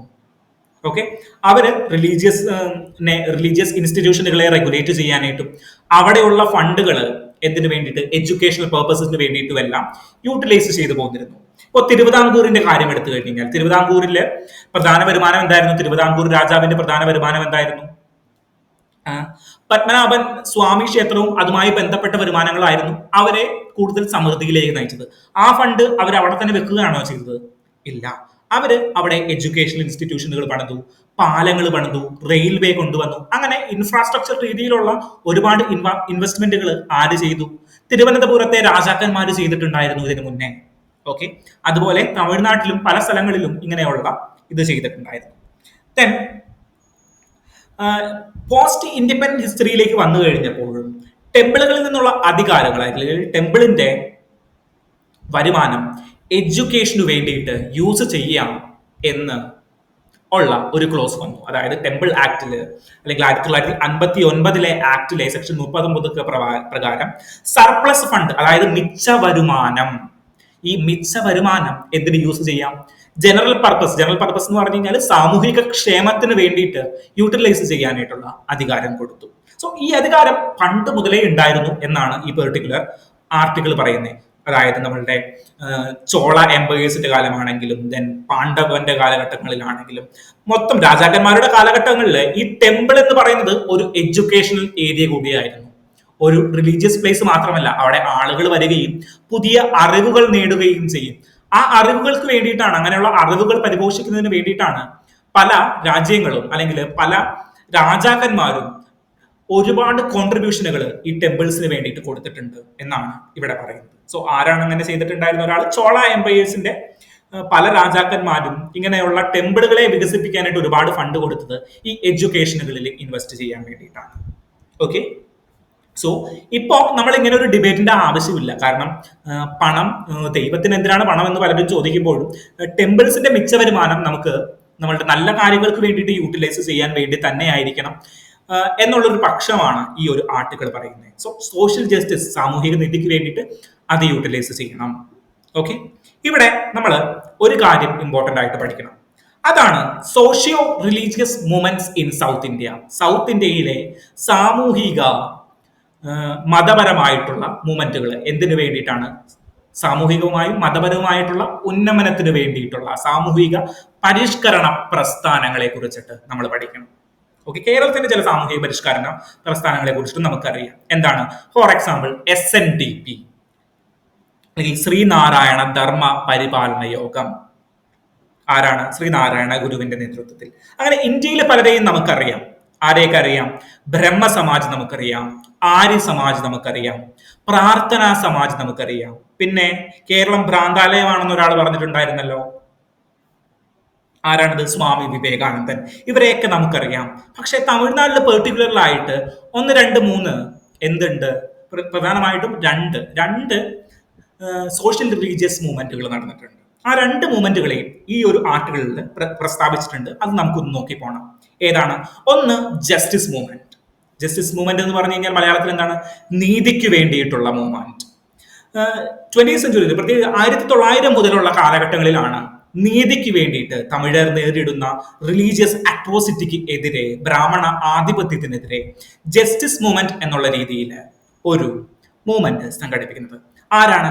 3 പേരാണ് ഇതിന്റെ ലീഡേഴ്സ് ആയിട്ടുണ്ടായിരുന്നത്. ഒന്ന്, CN Mudaliar, T Madhavan Nair, P Thyagaraja. Thyagaraja Chetty, TM Madhavan Nair, T Madhavan Nair, Mudaliar, CN Mudaliar. 3 പേര് മറക്കരുത്. പ്രധാനമായിട്ടും ഈ മാധവൻ നായർ എന്ന് പറയുന്നത് മലയാളിയായിട്ടുള്ളൊരു നായരായിരുന്നു. അന്നത്തെ ബോംബെ മദ്രാസ് പ്രസിഡൻസിയിൽ ഉണ്ടായിരുന്ന മലയാളിയായിരുന്നു ഈ T മാധവൻ നായർ. TM നായർ എന്നാണ് ഇതിൽ കൊടുത്തിരിക്കുന്നത്. എമ്മിന്റെ full form Madhavan Nair. So മറക്കരുത്, ജസ്റ്റിസ് മൂവ്മെന്റ് എന്ന് പറഞ്ഞു കഴിഞ്ഞാൽ ആരാണ് ക്രിയേറ്റ് ചെയ്തത്? മാധവൻ നായരും കൂട്ടരും എന്ന് പഠിച്ചു വെക്കുക. കൂട്ടരുടെ പേര് ആരൊക്കെയാണ്? ഒന്ന്, ത്യാഗരാജ ചെട്ടികൾ, ദെൻ മുതലിയാർ, CN മുതലിയാർ. മറക്കരുത്. ഇങ്ങനെ 3 പേര് കൂടിയിട്ടാണ് ഈ ഒരു ജസ്റ്റിസ് മൂവ്മെന്റിനെ ക്രിയേറ്റ് ചെയ്തത്. എന്തായിരുന്നു അവരുടെ ആവശ്യങ്ങൾ? അതായത് ബ്രാഹ്മണാധിപത്യത്തിനെ എതിർക്കുക, ഇലക്ട്രൽ റീഫോമുകൾ നടപ്പിലാക്കുക, പൊളിറ്റിക്കൽ പവറുകൾ കൈയാളുക. പ്രധാനമായിട്ടും എല്ലാ സോഷ്യോ റിലീജിയസ് മൂവ്മെന്റിന്റെയും പ്രധാനപ്പെട്ട ഉദ്ദേശം അധകൃത വർഗക്കാർക്ക് വേണ്ടിയിട്ടുള്ള ഉന്നമനമായിരുന്നു അവരുടെയും ലക്ഷ്യം. സോ സാധാരണ ദളിതരായിട്ടുള്ള അബ്രാഹ്മണരായിട്ടുള്ള ആളുകളുടെ ഉന്നമനത്തിന് വേണ്ടിയിട്ടായിരുന്നു മുതലിയാരും ദെൻ T മാധവൻ നായരും ചെട്ടിയാരും എല്ലാവരും കൂടി, ത്യാഗരാജ ചെട്ടിയാർ എല്ലാവരും കൂടി എന്ത് ചെയ്തേ? ഈ ഒരു മൂവ്മെന്റ് ഇൻട്രൊഡ്യൂസ് ചെയ്തത്. സോ 1910 മുതൽ 20 വരെ കാലഘട്ടങ്ങളിൽ ഗംഭീരമായിട്ട് തമിഴ്നാട്ടിൽ വളർന്നുകൊണ്ടിരുന്ന ഒരു പ്രസ്ഥാനമായിരുന്നു ഈ ജസ്റ്റിസ് മൂവ്മെന്റ് എന്ന് പറഞ്ഞു കഴിഞ്ഞാൽ. ദെൻ അടുത്ത മൂവ്മെന്റ് ആണ്, ഏറ്റവും ഇമ്പോർട്ടന്റ് ആയിട്ടുള്ള ഒരു മൂവ്മെന്റ് ആണ് self respect movement. Self respect മൂവ്മെന്റിന്റെ ആരാണ് അത് ക്രിയേറ്റ് ചെയ്തത്? നിങ്ങൾ എല്ലാവർക്കും അറിയാം, ഇല്ലെങ്കിൽ ഇപ്പോ അറിയാം. EV രാമസ്വാമി നായ്ക്കർ, അല്ലെങ്കിൽ തന്തൈ പെരിയാർ എന്ന് പറയും. തന്തൈ പെരിയാർ തമിഴ്നാട്ടിലെ ഏറ്റവും വിപ്ലവകാരിയായിട്ടുള്ള നേതാക്കളിൽ ഒരാളായിരുന്നു ഈ തന്തൈ പെരിയാർ എന്ന് പറഞ്ഞു കഴിഞ്ഞാൽ, അല്ലെങ്കിൽ EV രാമസ്വാമി നായ്ക്കർ. പെരിയാർ EV രാമസ്വാമി നായ്ക്കർ എന്നായിരുന്നു അദ്ദേഹം വിളിച്ചുകൊണ്ടിരുന്നത്. ശക്തനായ ഒരു റെവല്യൂഷണറി ലീഡർ എന്ന് പറയാമെന്ന് നമുക്ക് വിളിക്കാൻ പറ്റുന്ന ഒരു ലീഡറിൽ ഒരാളാണ് ഈ രാമസ്വാമി നായ്ക്കർ എന്ന് പറഞ്ഞു കഴിഞ്ഞാൽ. അദ്ദേഹം ഒരിക്കല് വഴിയിൽ കൂടി ഇങ്ങനെ ബ്രാഹ്മണാധിപത്യത്തിനെതിരെ പ്രസംഗിച്ചുകൊണ്ട് പോകുന്നതിനിടയിൽ ഒരു ബ്രാഹ്മണൻ അമ്പലത്തിനുള്ളിൽ നിന്ന് അദ്ദേഹത്തെ ചെരുപ്പൂരി എറിഞ്ഞു. അദ്ദേഹം ഇങ്ങനെ ഒരു കാളവണ്ടിയിൽ എന്തോ പോയിക്കൊണ്ടിരിക്കുകയാണ്. അദ്ദേഹം ചെരുപ്പൂരി എറിഞ്ഞു. അദ്ദേഹം വണ്ടി അവിടെ നിർത്തിയിട്ട് വീണ്ടും ഈ ബ്രാഹ്മണർക്കെതിരായിട്ടുള്ള പ്രസംഗം തുടർന്നു. ആര്? പെരിയാർ. സോ പെരിയാർ തുറന്നപ്പോ ഈ ചെരുപ്പ് വലിച്ചൂരി എറിഞ്ഞ ബ്രാഹ്മണൻ വീണ്ടും അസ്വസ്ഥനായിട്ട് അടുത്ത ചെരുപ്പ് ഊരി വലിച്ചെറിഞ്ഞു. 2 ചെരുപ്പും കിട്ടിക്കഴിഞ്ഞപ്പോ അദ്ദേഹം ആ 2 ചെരുപ്പും കയ്യിലേക്ക് ഉയർത്തിയിട്ട് പറഞ്ഞു, എനിക്ക് 2 ചെരുപ്പുകൾ, നല്ല പുത്തൻ ചെരുപ്പുകൾ കിട്ടി, നന്ദി സുഹൃത്തെ എന്ന് പറഞ്ഞിട്ട് അദ്ദേഹം അവിടെ നിന്ന് വീണ്ടും ഈ യാത്ര അങ്ങോട്ട് തുടർന്നു. സോ അത്ര റെവല്യൂഷണറി ആയിട്ടുള്ള, അല്ലെങ്കിൽ തമിഴ്നാടിന്റെ ഇന്നത്തെ പുരോഗതിക്ക് വേണ്ടിയിട്ട് ഏറ്റവും കൂടുതൽ പ്രവർത്തിച്ച ഒരാളുടെ പേര് ചോദിച്ചു കഴിഞ്ഞു കഴിഞ്ഞാൽ തന്തൈ പെരിയാർ, അല്ലെങ്കിൽ പെരിയാർ EV രാമസ്വാമി നായ്ക്കരുടെ പേര് പറയേണ്ടി വരും. അതായത് സ്വാതന്ത്ര്യത്തിന് ശേഷം ഇദ്ദേഹത്തിന്റെ പിൻഗാമികളും ഇദ്ദേഹമൊക്കെ കൂടിയിട്ട് ഇവൻ ഭരണഘടന കത്തിക്കുന്ന ഒരു അവസ്ഥ വരെ തമിഴ്നാട്ടിൽ ഉണ്ടായിട്ടുണ്ട്. അതായത് ദ്രാവിഡ മുന്നേറ്റ കഴകത്തിന്റെ ഭാഗമായിട്ട് ഹിന്ദി ലാംഗ്വേജ് ആണ് ഇന്ത്യയിൽ പ്രൊമിനന്റ് ആവുകയുള്ളൂ എന്ന് പറഞ്ഞു കഴിഞ്ഞപ്പോൾ, അതായത് ഹിന്ദി ലാംഗ്വേജ് ഇന്ത്യയുടെ രാഷ്ട്രഭാഷയായി മാറണം എന്ന് പറഞ്ഞു കഴിഞ്ഞപ്പോൾ ഇവരെല്ലാവരും കൂടി ഇറങ്ങി. എന്നിട്ട് ഇന്ത്യയുടെ ഭരണഘടന, അതായത് കോൺസ്റ്റിറ്റ്യൂഷൻ അവിടെ ഇട്ട് കത്തിച്ചു കളഞ്ഞു. സോ അങ്ങനെ ഒരു ഹിസ്റ്ററി കൂടി തമിഴ്നാട്ടിലെ പെരിയോർക്കും അല്ലെങ്കിൽ സെൽഫ് റെസ്പെക്ട് മൂവ്മെന്റിന് കൂടിയിട്ട് ഉണ്ട്. അത് പോസ്റ്റ് ഇൻഡിപെൻഡൻസ് ഹിസ്റ്ററിയിൽ നിങ്ങൾ പഠിക്കും. ഓക്കെ, ഇപ്പൊ സെൽഫ് റെസ്പെക്ട് മൂവ്മെന്റ് ക്രിയേറ്റ് ചെയ്തത് എന്നാണ് 1925 ആരാണ്? EV രാമസ്വാമി നായ്ക്കറാണ്. സോ ഈ രണ്ട് ഈ രണ്ട് പ്രസ്ഥാനവും ഏറ്റവും ഇമ്പോർട്ടന്റ് ആണ്. റിലീജിയസ് മൂവ്മെന്റും ഇമ്പോർട്ടന്റ് ആണ്. ഒന്നാമത്തെ മൂവ്മെന്റ് ഏതാണ്? ജസ്റ്റിസ് മൂവ്മെന്റ്, നീതിക്ക് വേണ്ടിയിട്ട് 3 പേരുണ്ട്. ആരൊക്കെയാണ് ആ 3 പേര്? ഒന്നാമത്തെ ആള് മലയാളിയായിട്ടുള്ള, നമ്മുടെ അടുത്തുനിന്നുള്ള ആളെ തമ്മിൽ പറഞ്ഞിട്ട് പോകാം. ഒന്നാമത്തെ ആള് മലയാളിയായിട്ടുള്ള ടി മാധവൻ നായർ, ദെൻ ത്യാഗരാജ ചെട്ടിയാർ അല്ലെങ്കിൽ പി ത്യാഗരാജ, ദെൻ ആരാണ്? C N Mudaliar. Okay, Thyagaraja Chettiar, നമ്മളുടെ T Madhavan Nair, then Mudaliar, C N Mudaliar. ഇങ്ങനെ 3 പേരാണ്. ഇതിനുശേഷം self respect movement, Periyar E V Ramasamy Naicker, then Sree Narayana Dharma Paripalana movement. നിങ്ങൾക്ക് എല്ലാവർക്കും അറിയാം ആരാണ് ശ്രീനാരായണ ഗുരുവിന്റെ നേതൃത്വത്തിൽ ഇഴവ സമൂഹത്തെ ഒരുമിച്ച് കൂട്ടുന്നതിന് വേണ്ടിയിട്ട് തുടങ്ങിയ ഒരു മൂവ്മെന്റ് ആണ്. 1904 ഈ ഒരു മൂവ്മെന്റ്, 1903 ഈ ഒരു മൂവ്മെന്റ് ഒഫീഷ്യലി ആരംഭിക്കുന്നത്. അതിനു മുൻപ് ഉരുട്ടമ്പല യോഗം എന്നുള്ള രീതിയിലൊക്കെ ഈ മൂവ്മെന്റ് ഉണ്ടായിരുന്നു, അല്ലെങ്കിൽ അരുവിപ്പുറം യോഗം എന്നുള്ള രീതിയിലൊക്കെ ഈ ഒരു മൂവ്മെന്റ് ഉണ്ടായിരുന്നു. സോ ഇതിനുശേഷം പല മൂവ്മെന്റുകൾ ഉണ്ട്. ഇപ്പോ നമ്മളുടെ വൈക്കം സത്യാഗ്രഹവുമായി ബന്ധപ്പെട്ടിട്ടുള്ള ഒരുപാട് മൂവ്മെന്റുകളൊക്കെ സൗത്ത് ഇന്ത്യയിൽ പ്രൊമിനന്റ് ആയിരുന്നു. 3 മൂവ്മെന്റുകളെ നിങ്ങൾ മനസ്സിലാക്കി വെക്കുക. അതിൽ ആദ്യത്തെ 2 ചിലപ്പോൾ നിങ്ങൾ കേട്ടിട്ടുണ്ടാവില്ല. സോ അതിന്റെ ആളുകളെ കൃത്യമായിട്ട് പഠിച്ചു വെക്കണം. ഓക്കെ, ഇനി നമുക്ക് 4th ആർട്ടിക്കിൾ ആൻഡ് ഇമ്പോർട്ടന്റ് ആർട്ടിക്കിളിലേക്ക് പോകാം. The 4th article is related to ഒരു ക്വസ്റ്റൻ ആണ്. Is Israel committing genocide in Gaza? ഗസയിൽ ഇസ്രായേൽ കമ്മിറ്റ് ചെയ്യുന്നത് ഒരു ജനസോയിഡ് ആണോ, വംശഹത്യയാണോ? എന്താ സംശയം? ചോദ്യങ്ങളൊന്നും ചോദിക്കാനായിട്ടില്ല. വംശഹത്യ തന്നെയാണ്. ലോകം കണ്ടിട്ടുള്ളതില് ഏറ്റവും വലിയ വംശഹത്യകളിൽ ഒന്നാണ് കറന്റ്ലി നടന്നുകൊണ്ടിരിക്കുന്നത്. അതും ഗസയിലാണ് അത് നടന്നുകൊണ്ടിരിക്കുന്നത്. 20 ലക്ഷം ആളുകളാണ് ഗസയിൽ എന്ന് പറയുന്ന ചെറിയൊരു തുരുത്ത്. നമ്മൾ ഇന്നലെ ഗസയുടെയും ഗോളൻ ഹൈറ്റ്സിന്റെയും വെസ്റ്റ് ബാങ്കിന്റെയൊക്കെ മാപ്പ് കണ്ടു, ഓർക്കുന്നുണ്ടോ? കഴിഞ്ഞ ദിവസം നമ്മൾ ഇസ്രായേൽ ഗാസ പ്രശ്നത്തെ കുറിച്ച് പറഞ്ഞപ്പോഴും അവിടെ സിറിയയുമായിട്ടുള്ള യുദ്ധവുമായിട്ടൊക്കെ പറഞ്ഞപ്പോൾ ഈ ഒരു മാപ്പ് കണ്ടു. സോ ഗസയില് അതിഭീകരമായ രീതിയിൽ ഇസ്രായേൽ ജനസോയിഡ് നടത്തിക്കൊണ്ടിരിക്കുകയാണ്. കുട്ടികളെ അടക്കം പട്ടിണി കിട്ടുകൊല്ലുന്ന ഒരു അവസ്ഥയുണ്ട്. സോ ഇതുമായി ബന്ധപ്പെട്ട് ചോദിക്കുകയാണ്. സോ ഇതിനൊരു സിറ്റുവേഷൻ പറഞ്ഞു കഴിഞ്ഞാല് ഒക്ടോബർ 7 യുദ്ധം തുടങ്ങിയതിനു ശേഷം ഇസ്രായേല് ഗസയില് ജനസോയിഡ് ആണ്, അല്ലെങ്കിൽ വംശത്തെ ഹത്യ ചെയ്തുകൊണ്ടിരിക്കുകയാണ് എന്ന് കാണിച്ചുകൊണ്ട് ഇന്റർനാഷണൽ കോർട്ട് ഓഫ് ജസ്റ്റിസില് സൗത്ത് ആഫ്രിക്ക എന്ന് പറഞ്ഞു കഴിഞ്ഞാൽ ആഫ്രിക്കയിലെ ഒരു കൺട്രി എന്ത് ചെയ്തു? ഒരു കേസ് ഫയൽ ചെയ്തു. So international court of justice എന്താണ്? ഇന്റർനാഷണൽ കോർട്ട് ഓഫ് ജസ്റ്റിസ് എന്ന് പറഞ്ഞു കഴിഞ്ഞാൽ യുണൈറ്റഡ് നേഷന്റെ 6 പ്രിൻസിപ്പൽ ഓർഗനുകളില് അല്ലെങ്കിൽ 6 അവയവങ്ങളില് ഇമ്പോർട്ടന്റ് ആയിട്ടുള്ള ഒരു ഓർഗനാണ് എന്ത്? ഈ ഇന്റർനാഷണൽ കോർട്ട് ഓഫ് ജസ്റ്റിസ് എന്ന് പറഞ്ഞു കഴിഞ്ഞാൽ.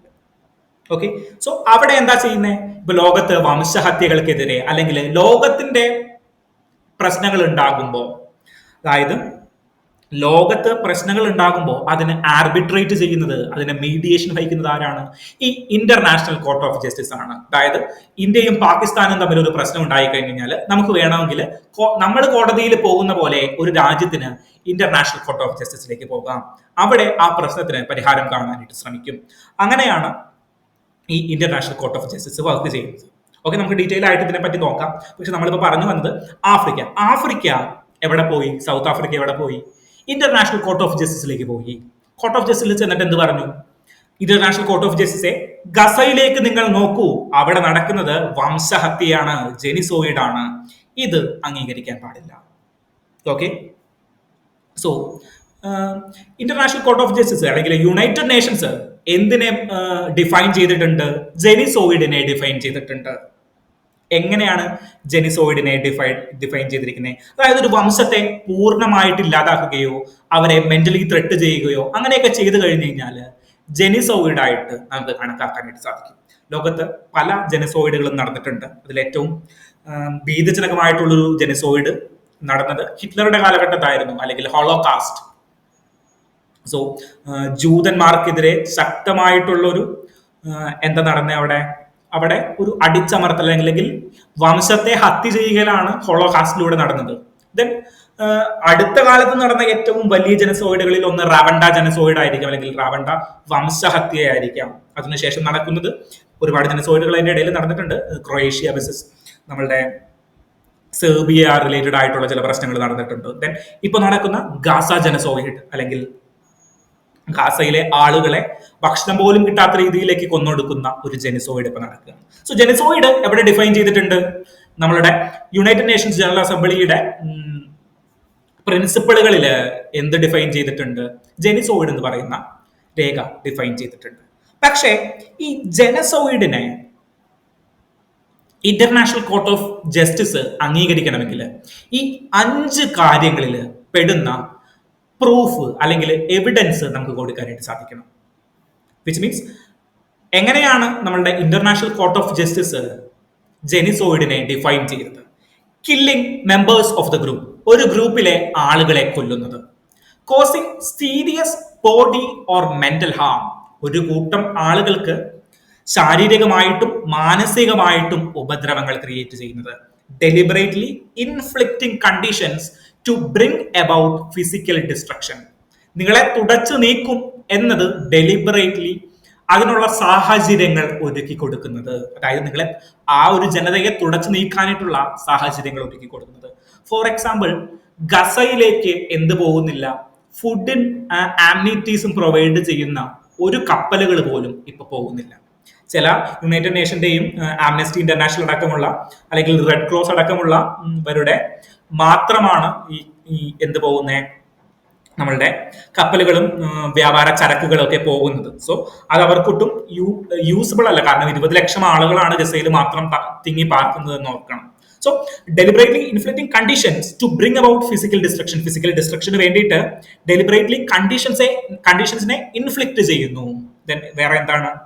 Imposing measures to prevent birth, കുഞ്ഞുങ്ങൾ ജനിക്കാതിരിക്കാൻ വേണ്ടിയിട്ട് അമ്മമാരെ കൊന്നുകളയുക, ഹോസ്പിറ്റലുകൾ ആക്രമിക്കുക, ഇങ്ങനെയുള്ള കാര്യങ്ങളൊക്കെ ആര് ചെയ്യുന്നുണ്ട്? ആരൊക്കെയോ ചെയ്യുന്നുണ്ട്. Forcibly transferring children to another group, അതായത് കുഞ്ഞുങ്ങളെ പിരിയിക്കുക. പെർട്ടിക്കുലർലി 5ാമത്തെയും 6ാമത്തെയും കുട്ടികളുമായിട്ട് റിലേറ്റഡ് ആയിട്ടുള്ള ഡെഫിനേഷനുകളാണ്. ഇങ്ങനെയുള്ള 5 കാര്യങ്ങൾ ചെയ്തു കഴിഞ്ഞാൽ മാത്രമേ ഒരു രാജ്യം വംശഹത്യ ചെയ്തു എന്ന് പറയാനായിട്ട് സാധിക്കുകയുള്ളൂ. റാവണ്ടയിൽ ഇത് ഉണ്ടായിട്ടുണ്ട്. ദെൻ ഹോളോകാസ്റ്റ് നടക്കുന്ന സമയത്ത് ഹിറ്റ്ലർ ഈ കാര്യങ്ങളെല്ലാം ചെയ്തു. ജൂതവംശത്തെ മുഴുവൻ കില്ല് ചെയ്യുന്നതിന് വേണ്ടിയിട്ടുള്ള കാര്യങ്ങൾ ചെയ്തു. ദെൻ മെന്റലി ആൻഡ് ബോഡിലി അവരെ ഹാം ചെയ്തിട്ടുണ്ടായിരുന്നു. ദെൻ അവരെ അടച്ചു കൂട്ടിയിട്ട് ഒരു ഫിസിക്കൽ ഡിസ്ട്രക്ഷന് വേണ്ടിയിട്ട് ഉള്ള കണ്ടീഷനുകൾ അവർ ക്രിയേറ്റ് ചെയ്തു. ജൂത പിള്ളേരുകളെ ജനിക്കാതിരിക്കാനായിട്ട് അമ്മമാരെയും കുഞ്ഞുങ്ങളെയും പുക അടിപ്പിച്ചുകൊണ്ട് വിഷവാതകം ശ്വസിപ്പിച്ച് കൊന്നുകളയുന്ന അവസ്ഥയുണ്ടായിട്ടുണ്ട്. എവിടെ? ഹിറ്റ്ലറിന്റെ കാലത്ത്. Forcibly transferring children to other group, ഈ കുഞ്ഞുങ്ങളെയൊക്കെ എടുത്തുകൊണ്ടിട്ട് അവരുടെ മരുന്നുകൾ ടെസ്റ്റ് ചെയ്യാനായിട്ടുള്ള ഉപകരണങ്ങളാക്കി മാറ്റിയിട്ടുണ്ടായിരുന്നു ആര്? ഹിറ്റ്ലർ. സോ അതേപോലൊരു ജനസോയിഡ് ഇവിടെയും നടന്നുകൊണ്ടിരിക്കുകയാണോ എന്ന് ഒരു സംശയമുണ്ട്. ഓക്കെ, സോ ഇവിടെ അദ്ദേഹം നമ്മളുടെ ആർട്ടിക്കിൾ എഴുതിയ ആള് ഇതിനുള്ള എവിഡൻസ് പറയുകയാണ്. 90% of the schools and universities destroyed across Gaza strip. Even ഹോസ്പിറ്റലുകളെ പോലും അറ്റാക്ക് ചെയ്തു. അതായത് റെഡ് ക്രോസിന്റെ കൊടിയുള്ള ഒരു സ്ഥലങ്ങളും ആക്രമിക്കാൻ പാടില്ല എന്നുള്ളതാണ് എന്ത്? യുദ്ധത്തിന്റെ നിയമം.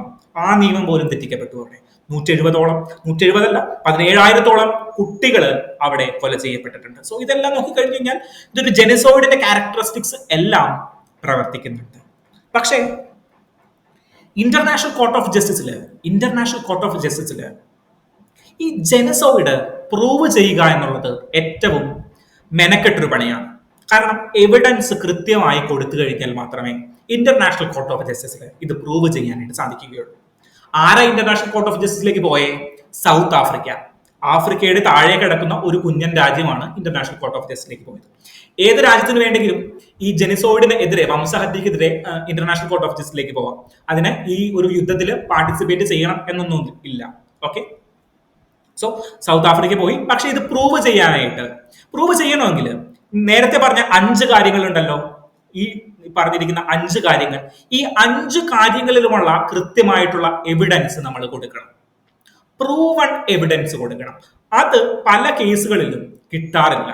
ഓക്കെ, സോ അത് ഒരു പ്രോബ്ലം ആണ് ക്രിയേറ്റ് ചെയ്യുന്നത്. സോ എവിഡൻസ് ആയിട്ട് വേണമെങ്കിൽ നമ്മളുടെ ബെഞ്ചമിൻ നെതന്യാഹു പറഞ്ഞ കാര്യങ്ങൾ നമുക്ക് പറയാം, അല്ലെങ്കിൽ ഇസ്രായേലി ഒഫീഷ്യൽസ് പറഞ്ഞ കാര്യങ്ങൾ, അതായത് അനിമൽസിന് പോലെയാണ്, ഹ്യൂമൻ അനിമൽസ് ആണെന്ന് പറഞ്ഞത്, അല്ലെങ്കിൽ ടോട്ടൽ അനിഹിലേഷൻ എന്ന് പറഞ്ഞു, ആ വംശത്തെ മുഴുവനില്ലായ്മ ചെയ്യും എന്ന് നെതന്യാഹുവിന്റെ കീഴിലുള്ള ഒരു മന്ത്രി പ്രഖ്യാപിക്കുകയാണ്. സോ ഇതെല്ലാം എവിഡൻസ് ആയിട്ട് പറയാം. പക്ഷേ ഇത് പ്രൂവ് ചെയ്യാനായിട്ട് വളരെ ബുദ്ധിമുട്ടുണ്ട്. അതായത് 2015 ക്രൊയേഷ്യ ബസ് സെർബിയ എന്ന് പറയുന്ന ഒരു കേസ് നടക്കുകയാണ്. അതായത് 1991 ക്രൊയേഷ്യയും സെർബിയ എന്ന് പറഞ്ഞു കഴിഞ്ഞാൽ സെർബിയ പെർട്ടിക്കുലർലി ഇൻക്ലൂഡ് ചെയ്തിട്ടില്ല. ക്രൊയേഷ്യയുമായിട്ട് ബന്ധപ്പെട്ട് കിടക്കുന്ന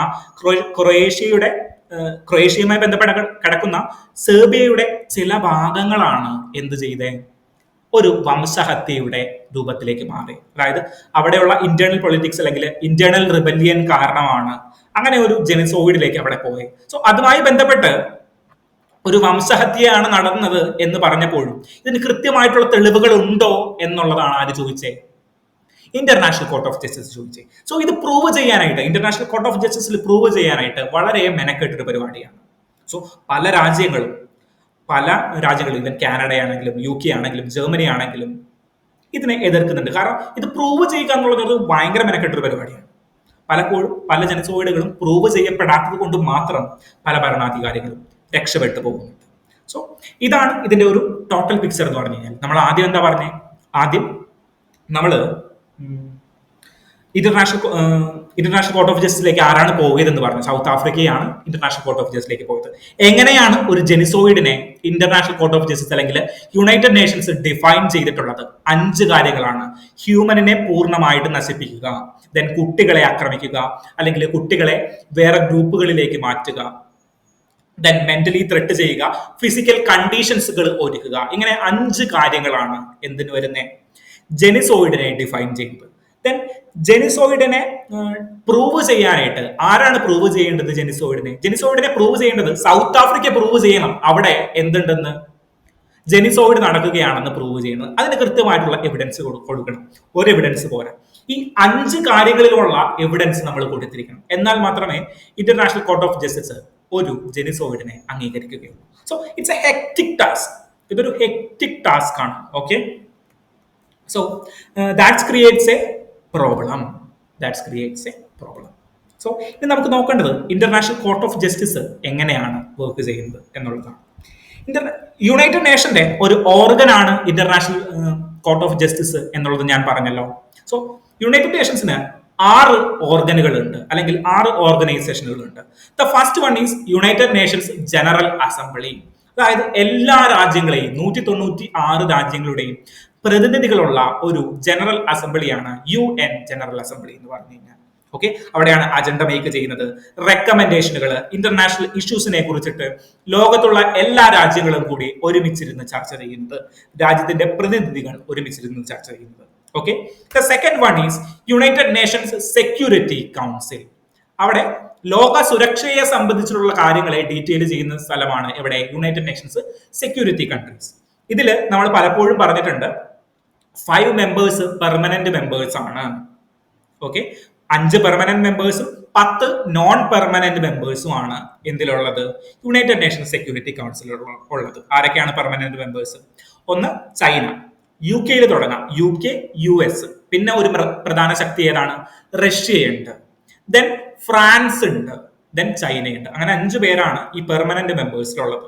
ഇന്ത്യ ഈ യുണൈറ്റഡ് നേഷൻസിന്റെ പെർമനന്റ് മെമ്പർ ആകാനായിട്ടുള്ള ശ്രമങ്ങൾ നടക്കുന്നുണ്ട്. അതായത് പെർമനന്റ് മെമ്പർ ആകണമെങ്കിൽ ഈ ഇപ്പോൾ നിലവിലുള്ള പെർമനന്റ് മെമ്പേഴ്സ് ആയിട്ടുള്ള 5 പേരും അംഗീകരിക്കണം. അതായത് ചൈന അംഗീകരിക്കണം, ഫ്രാൻസ് അംഗീകരിക്കണം, റഷ്യ അംഗീകരിക്കണം, US അംഗീകരിക്കണം, UK അംഗീകരിക്കണം. 4 പേര് ഓൾറെഡി അംഗീകരിക്കാന്ന് പറഞ്ഞിട്ടുണ്ട്. France, Russia, UK, USA. ഈ 4 പേരും നമ്മളുടെ ചങ്കുകളാണ്. പക്ഷേ ചൈന പറയുന്നത് ഇനി ഇത് വലുതാക്കേണ്ട കാര്യമൊന്നുമില്ല, ഇന്ത്യനൊന്നും ആഡ് ചെയ്യേണ്ട കാര്യമൊന്നുമില്ല എന്ന് ചൈന പറയുന്നുണ്ട്.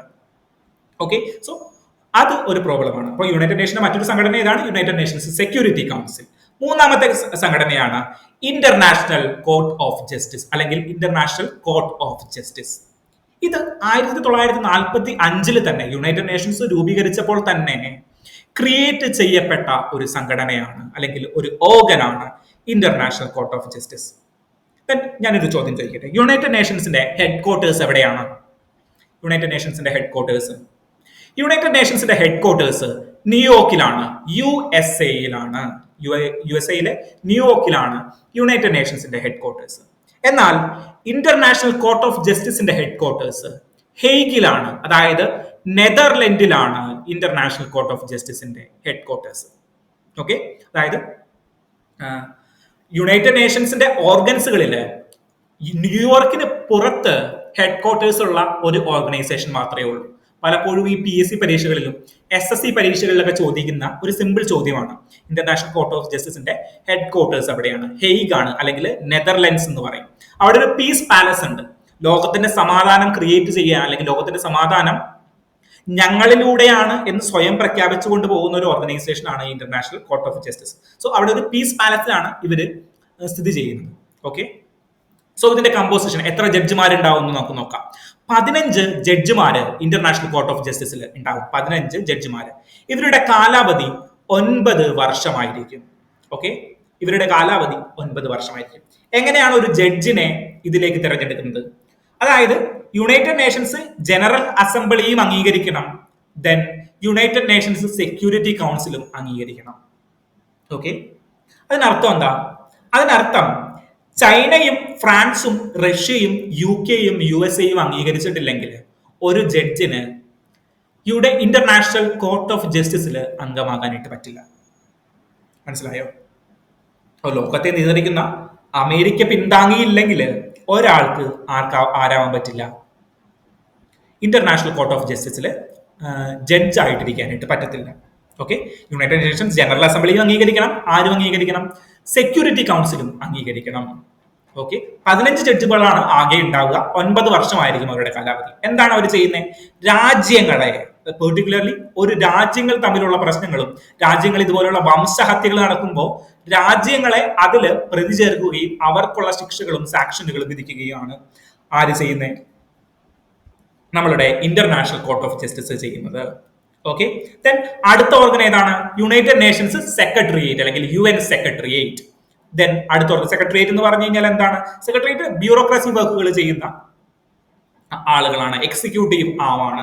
പെർട്ടിക്കുലർലി എല്ലാ ബ്യൂറോക്രാറ്റുകളും, യുണൈറ്റഡ് നേഷന്റെ എല്ലാ ബ്യൂറോക്രാറ്റുകളും അടങ്ങുന്നതിനെയാണ് UN സെക്രട്ടേറിയറ്റ് എന്ന് പറയുന്നത്. ദെൻ എക്കോസോക്, അല്ലെങ്കിൽ എക്കോണമിക് ആൻഡ് സോഷ്യൽ കൗൺസിൽ. ഇങ്ങനെ ദെൻ ഒരെണ്ണം കൂടിയുണ്ട്, economic and social council. Then trusteeship council. Trusteeship council എന്ന് പറഞ്ഞു കഴിഞ്ഞാൽ അതായത് ഒരു പെർട്ടിക്കുലർലി നിർണ്ണയിക്കപ്പെടാത്ത ഒരു രാജ്യം, അതായത് ഇപ്പോ ഇന്ത്യക്കും പാകിസ്ഥാനും ഇടയിൽ യുദ്ധം നടക്കുകയാണ്. അവരുടെ ലാൻഡ് ബോർഡേഴ്സ് നിർണ്ണയിക്കപ്പെട്ടിട്ടില്ല. ആ ലാൻഡ് ബോർഡേഴ്സിൽ ആർക്കായിരിക്കും അവകാശം? ഈ ട്രസ്റ്റിഷിപ്പ് കൗൺസിലിനാണ് അധികാരം ഉണ്ടാവുക. ഓക്കെ, സോ ട്രസ്റ്റിഷിപ്പ് കൗൺസിലിന്റെ യൂസ് ഇപ്പോൾ നിലവിൽ ലോകരാജ്യങ്ങളിൽ ഇല്ല. കാരണം പ്രശ്നങ്ങളൊന്നും ഈ ട്രസ്റ്റിഷിപ്പ് കൗൺസിലിന് പരിഹരിച്ച് പോരാനായിട്ട് പറ്റുന്നില്ല. സോ ഇതൊരു ഡിഫങ്ക്റ്റ് ആയിട്ടുള്ള ഒരു സംഘടനയായിട്ട്, അല്ലെങ്കിൽ ഒരു ഓർഗൻ ആയിട്ട് മാറിയിട്ട് ഒരുപാട് നാളായി. Okay, so United Nations trusteeship council ഉണ്ട്, ദെൻ എക്കോസോക്ക് ഉണ്ട്. എങ്ങനെയാണ് 6 സംഘടനകളെ ആദ്യം തുടങ്ങി നിങ്ങളൊന്ന് പറഞ്ഞേ, കൃത്യമായിട്ടൊന്ന് പറഞ്ഞേ. ഒന്ന് യുണൈറ്റഡ് നേഷൻസിന്റെ ജനറൽ അസംബ്ലി, രണ്ടാമത് എന്താണ്? യുണൈറ്റഡ് നേഷൻസിന്റെ സെക്യൂരിറ്റി കൗൺസിലാണ്. ദെൻ മൂന്നാമതോ ഇന്റർനാഷണൽ കോർട്ട് ഓഫ് ജസ്റ്റിസ്. നാലാമത് ഏതാണ്? UN secretariat. അഞ്ചാമത് ഏതാണ്? അഞ്ചാമത് ECOSOC, economic and social council. ആറാമത് ഏതാണ്? ദെൻ നമ്മളുടെ ഇത് ട്രസ്റ്റിഷിപ്പ് കൗൺസിൽ. ട്രസ്റ്റിഷിപ്പ് കൗൺസിൽ എന്ന് പറഞ്ഞു കഴിഞ്ഞാൽ 2 രാജ്യങ്ങൾക്കിടയിലുള്ള പ്രശ്നങ്ങൾ, അങ്ങനെ പൊതുവായി 2 രാജ്യങ്ങൾക്കില്ല, നോമാൻസ് ലാൻഡ് ഒക്കെ ക്രിയേറ്റ് ചെയ്യുന്നത് ഈ ട്രസ്റ്റിഷിപ്പ് കൗൺസിലിന്റെ പരിധിയിൽ പെടുന്ന ഒരു കാര്യങ്ങളിൽ ഒന്നാണ്. ഓക്കെ, സോ ഇതാണ് ഈ 6 ഓർഗനുകളാണ് ഉള്ളത്. ഓക്കെ, ഇതിൽ ആരാണ് ലോകത്തിലെ ആർബിട്രേഷനുകളൊക്കെ നടത്തുന്നത്? International court of justice. Okay, അവിടേക്കാണ് നമ്മളുടെ ആര് പോയത്? സൗത്ത് ആഫ്രിക്ക പോയത്. ഓക്കെ, ആര് പോയത്? സൗത്ത് ആഫ്രിക്ക പോയത്. ഇതാണ് ഈ ഒരു പെർട്ടിക്കുലർ ആർട്ടിക്കിളിൽ നമുക്ക് മനസ്സിലാക്കാനായിട്ടുള്ളത്. ഇന്റർനാഷണൽ കോർട്ട് ഓഫ് ജസ്റ്റിസ് എന്താണെന്ന് നമ്മൾ കൃത്യമായിട്ട് മനസ്സിലായല്ലോ. ഇനി മറക്കില്ലല്ലോ ഇന്റർനാഷണൽ കോർട്ട് ഓഫ് ജസ്റ്റിസ് എന്താണെന്ന്, എങ്ങനെയാണ് അതിൽ ജഡ്ജിമാരെ അപ്പോയിന്റ്മെന്റ് ചെയ്യുന്നത് എന്നെല്ലാം മനസ്സിലായല്ലോ. ദെൻ അതില് ജെനസോയിഡിനെ കുറിച്ചിട്ട് ഡീറ്റെയിൽ ആയിട്ട് എങ്ങനെയാണ് അതിന്റെ ഡെഫിനിഷൻ എന്ന് മനസ്സിലായല്ലോ. ഇനി ഒരു കാര്യം കൂടി പറയാം. ഇതിൽ നിങ്ങൾ വായിച്ചു വരുമ്പോൾ ചിലപ്പോൾ മനസ്സിലാകാതെ വരുന്ന ഒരു കാര്യം കൂടിയുണ്ട്. ഇവിടെ നിങ്ങൾക്ക് സംശയം വരാനായിട്ടുള്ള ഒരു കാരണമുണ്ട്. ചിലതെങ്കിലും ഇന്റർനാഷണൽ ക്രിമിനൽ കോർട്ട് എന്ന് പറഞ്ഞൊരു സംഘടനയെ കുറിച്ച് കേട്ടിട്ടുണ്ടാവും. ഇന്റർനാഷണൽ ക്രിമിനൽ കോർട്ട്, അത് ഈ ഇന്റർനാഷണൽ കോർട്ട് ഓഫ് ജസ്റ്റിസുമായിട്ട് ബന്ധമുള്ള ഒരു സംഘടനയല്ല, അത് മറ്റൊരു സംഘടനയാണ്. നിങ്ങൾക്ക് മാറിപ്പോകരുത്. ഓക്കെ, സോ എന്താ ചെയ്യാന്ന് വെച്ച് കഴിഞ്ഞാൽ ഈ ഇന്റർനാഷണൽ ക്രിമിനൽ കോർട്ടിനെ കുറിച്ചിട്ട് ഞാനൊന്ന് ബ്രീഫ് ആയിട്ട് പറയാം. അതായത് ഈ നമ്മളുടെ ഇന്റർനാഷണൽ കോർട്ട് ഓഫ് ജസ്റ്റിസ്, നമ്മൾ പഠിച്ച കോർട്ട് ഓഫ് ജസ്റ്റിസിൽ നീതി കിട്ടാതെ വരുമ്പോൾ അല്ലെങ്കിൽ നീതി കിട്ടാതെ വരുമ്പോൾ ഇൻഡിവിജ്വൽസിനെ, പെർട്ടിക്കുലർലി ഒരു രാജ്യത്തിന്റെ ഭരണാധികാരിയെ, ഫോർ എക്സാമ്പിൾ നെതന്യാഹുവിനെ പെർട്ടിക്കുലർലി ലയബിൾ ആക്കാനായിട്ട് ഇന്റർനാഷണൽ കോർട്ട് ഓഫ് ജസ്റ്റിസിന് സാധിക്കില്ല. അതായത് ഫോർ എക്സാമ്പിൾ നിങ്ങൾ ഹിറ്റ്ലറിന്റെ അതിക്രമങ്ങളെ കുറിച്ച് നോക്കുക. ഹിറ്റ്ലറിന്റെ സമയത്ത് ഇന്റർനാഷണൽ കോർട്ട് ഓഫ് ജസ്റ്റിസും ഇന്റർനാഷണൽ ക്രിമിനൽ കോടതിയും ഉണ്ടെന്ന് വിചാരിക്കുക അസംഷൻ. ഓക്കെ, സോ ആ ഒരു സമയത്ത് ഒരു രാജ്യം, ജർമ്മനിയെ നമുക്ക് വേണമെങ്കിൽ എന്ത് ചെയ്യാം, പ്രതിക്കൂട്ടിലാക്കാം. ഏത് വഴി? ഇന്റർനാഷണൽ കോർട്ട് ഓഫ് ജസ്റ്റിസ് വഴി. പക്ഷേ ഇൻഡിവിജ്വൽസിനെ കൾപ്രിറ്റ് ആകുകയും അവരുടെ മേലെ ഇതിനുള്ള ലയബിലിറ്റി കൊണ്ടുവരികയും ചെയ്യാനായിട്ട് ഇന്റർനാഷണൽ കോർട്ട് ഓഫ് ജസ്റ്റിസിന് പരിമിതിയുണ്ട്. സോ ആ ഒരു പരിമിതി നികത്തുന്നതാണ് ആര്? International criminal court. Okay, international criminal court. ഇവര് ഇൻഡിവിജ്വൽസിനെ ആയിരിക്കും എന്ത് ചെയ്യുക? ഇൻഡിവിജ്വൽസിനെ ആയിരിക്കും വിചാരണ ചെയ്യുക. ഓക്കെ, അല്ലാണ്ട് ഒരു രാജ്യത്തെ, രണ്ട് രാജ്യങ്ങളുടെ പ്രശ്നം എടുത്തിട്ടല്ല വിചാരണ ചെയ്യുക. ഇൻഡിവിജ്വൽ പ്രശ്നങ്ങൾ, ഫോർ എക്സാമ്പിൾ ജനസോയിഡ് വന്നു കഴിഞ്ഞാൽ ജനസോയിഡിന് കാരണക്കാരനായിട്ടുള്ള ഭരണാധികാരിയെ ആയിരിക്കും ആര് വിചാരണ ചെയ്യുക? International criminal court. Okay, international criminal court പിന്നീട് വന്നൊരു സംഘടനയാണ്. 2002 ഇങ്ങനെ ഒരു സംഘടന ഫോം ചെയ്യുന്നത്. ഫോർ എക്സാമ്പിൾ റോം സ്റ്റാറ്റ്യൂട്ട് എന്ന് പറയുന്ന ഒരു സ്റ്റാറ്റ്യൂട്ടിന്റെ ബേസിസിലാണ്. എപ്പോഴും ഈ SSC പോലെയുള്ള എക്സാമുകൾ ചോദിക്കും, which organisation form under the Rome statute of 1998. 2002 form ചെയ്ത നമ്മുടെ ഇന്റർനാഷണൽ ക്രിമിനൽ കോർട്ട് എന്ന് പറയുന്ന ICC ആണ് ഈ റോം സ്റ്റാറ്റ്യൂട്ട് വഴി രൂപിതമായ സംഘടന. ഓക്കെ, അപ്പോൾ ഇന്റർനാഷണൽ ക്രിമിനൽ കോടതിയും ഇന്റർനാഷണൽ കോർട്ട് ഓഫ് ജസ്റ്റിസും രണ്ടും തമ്മിൽ മാറിപ്പോകരുത്. ഓക്കെ, രണ്ടും ഒരേ ഉദ്ദേശത്തോടു കൂടിയൊക്കെയാണ് പ്രവർത്തിക്കുന്നത്.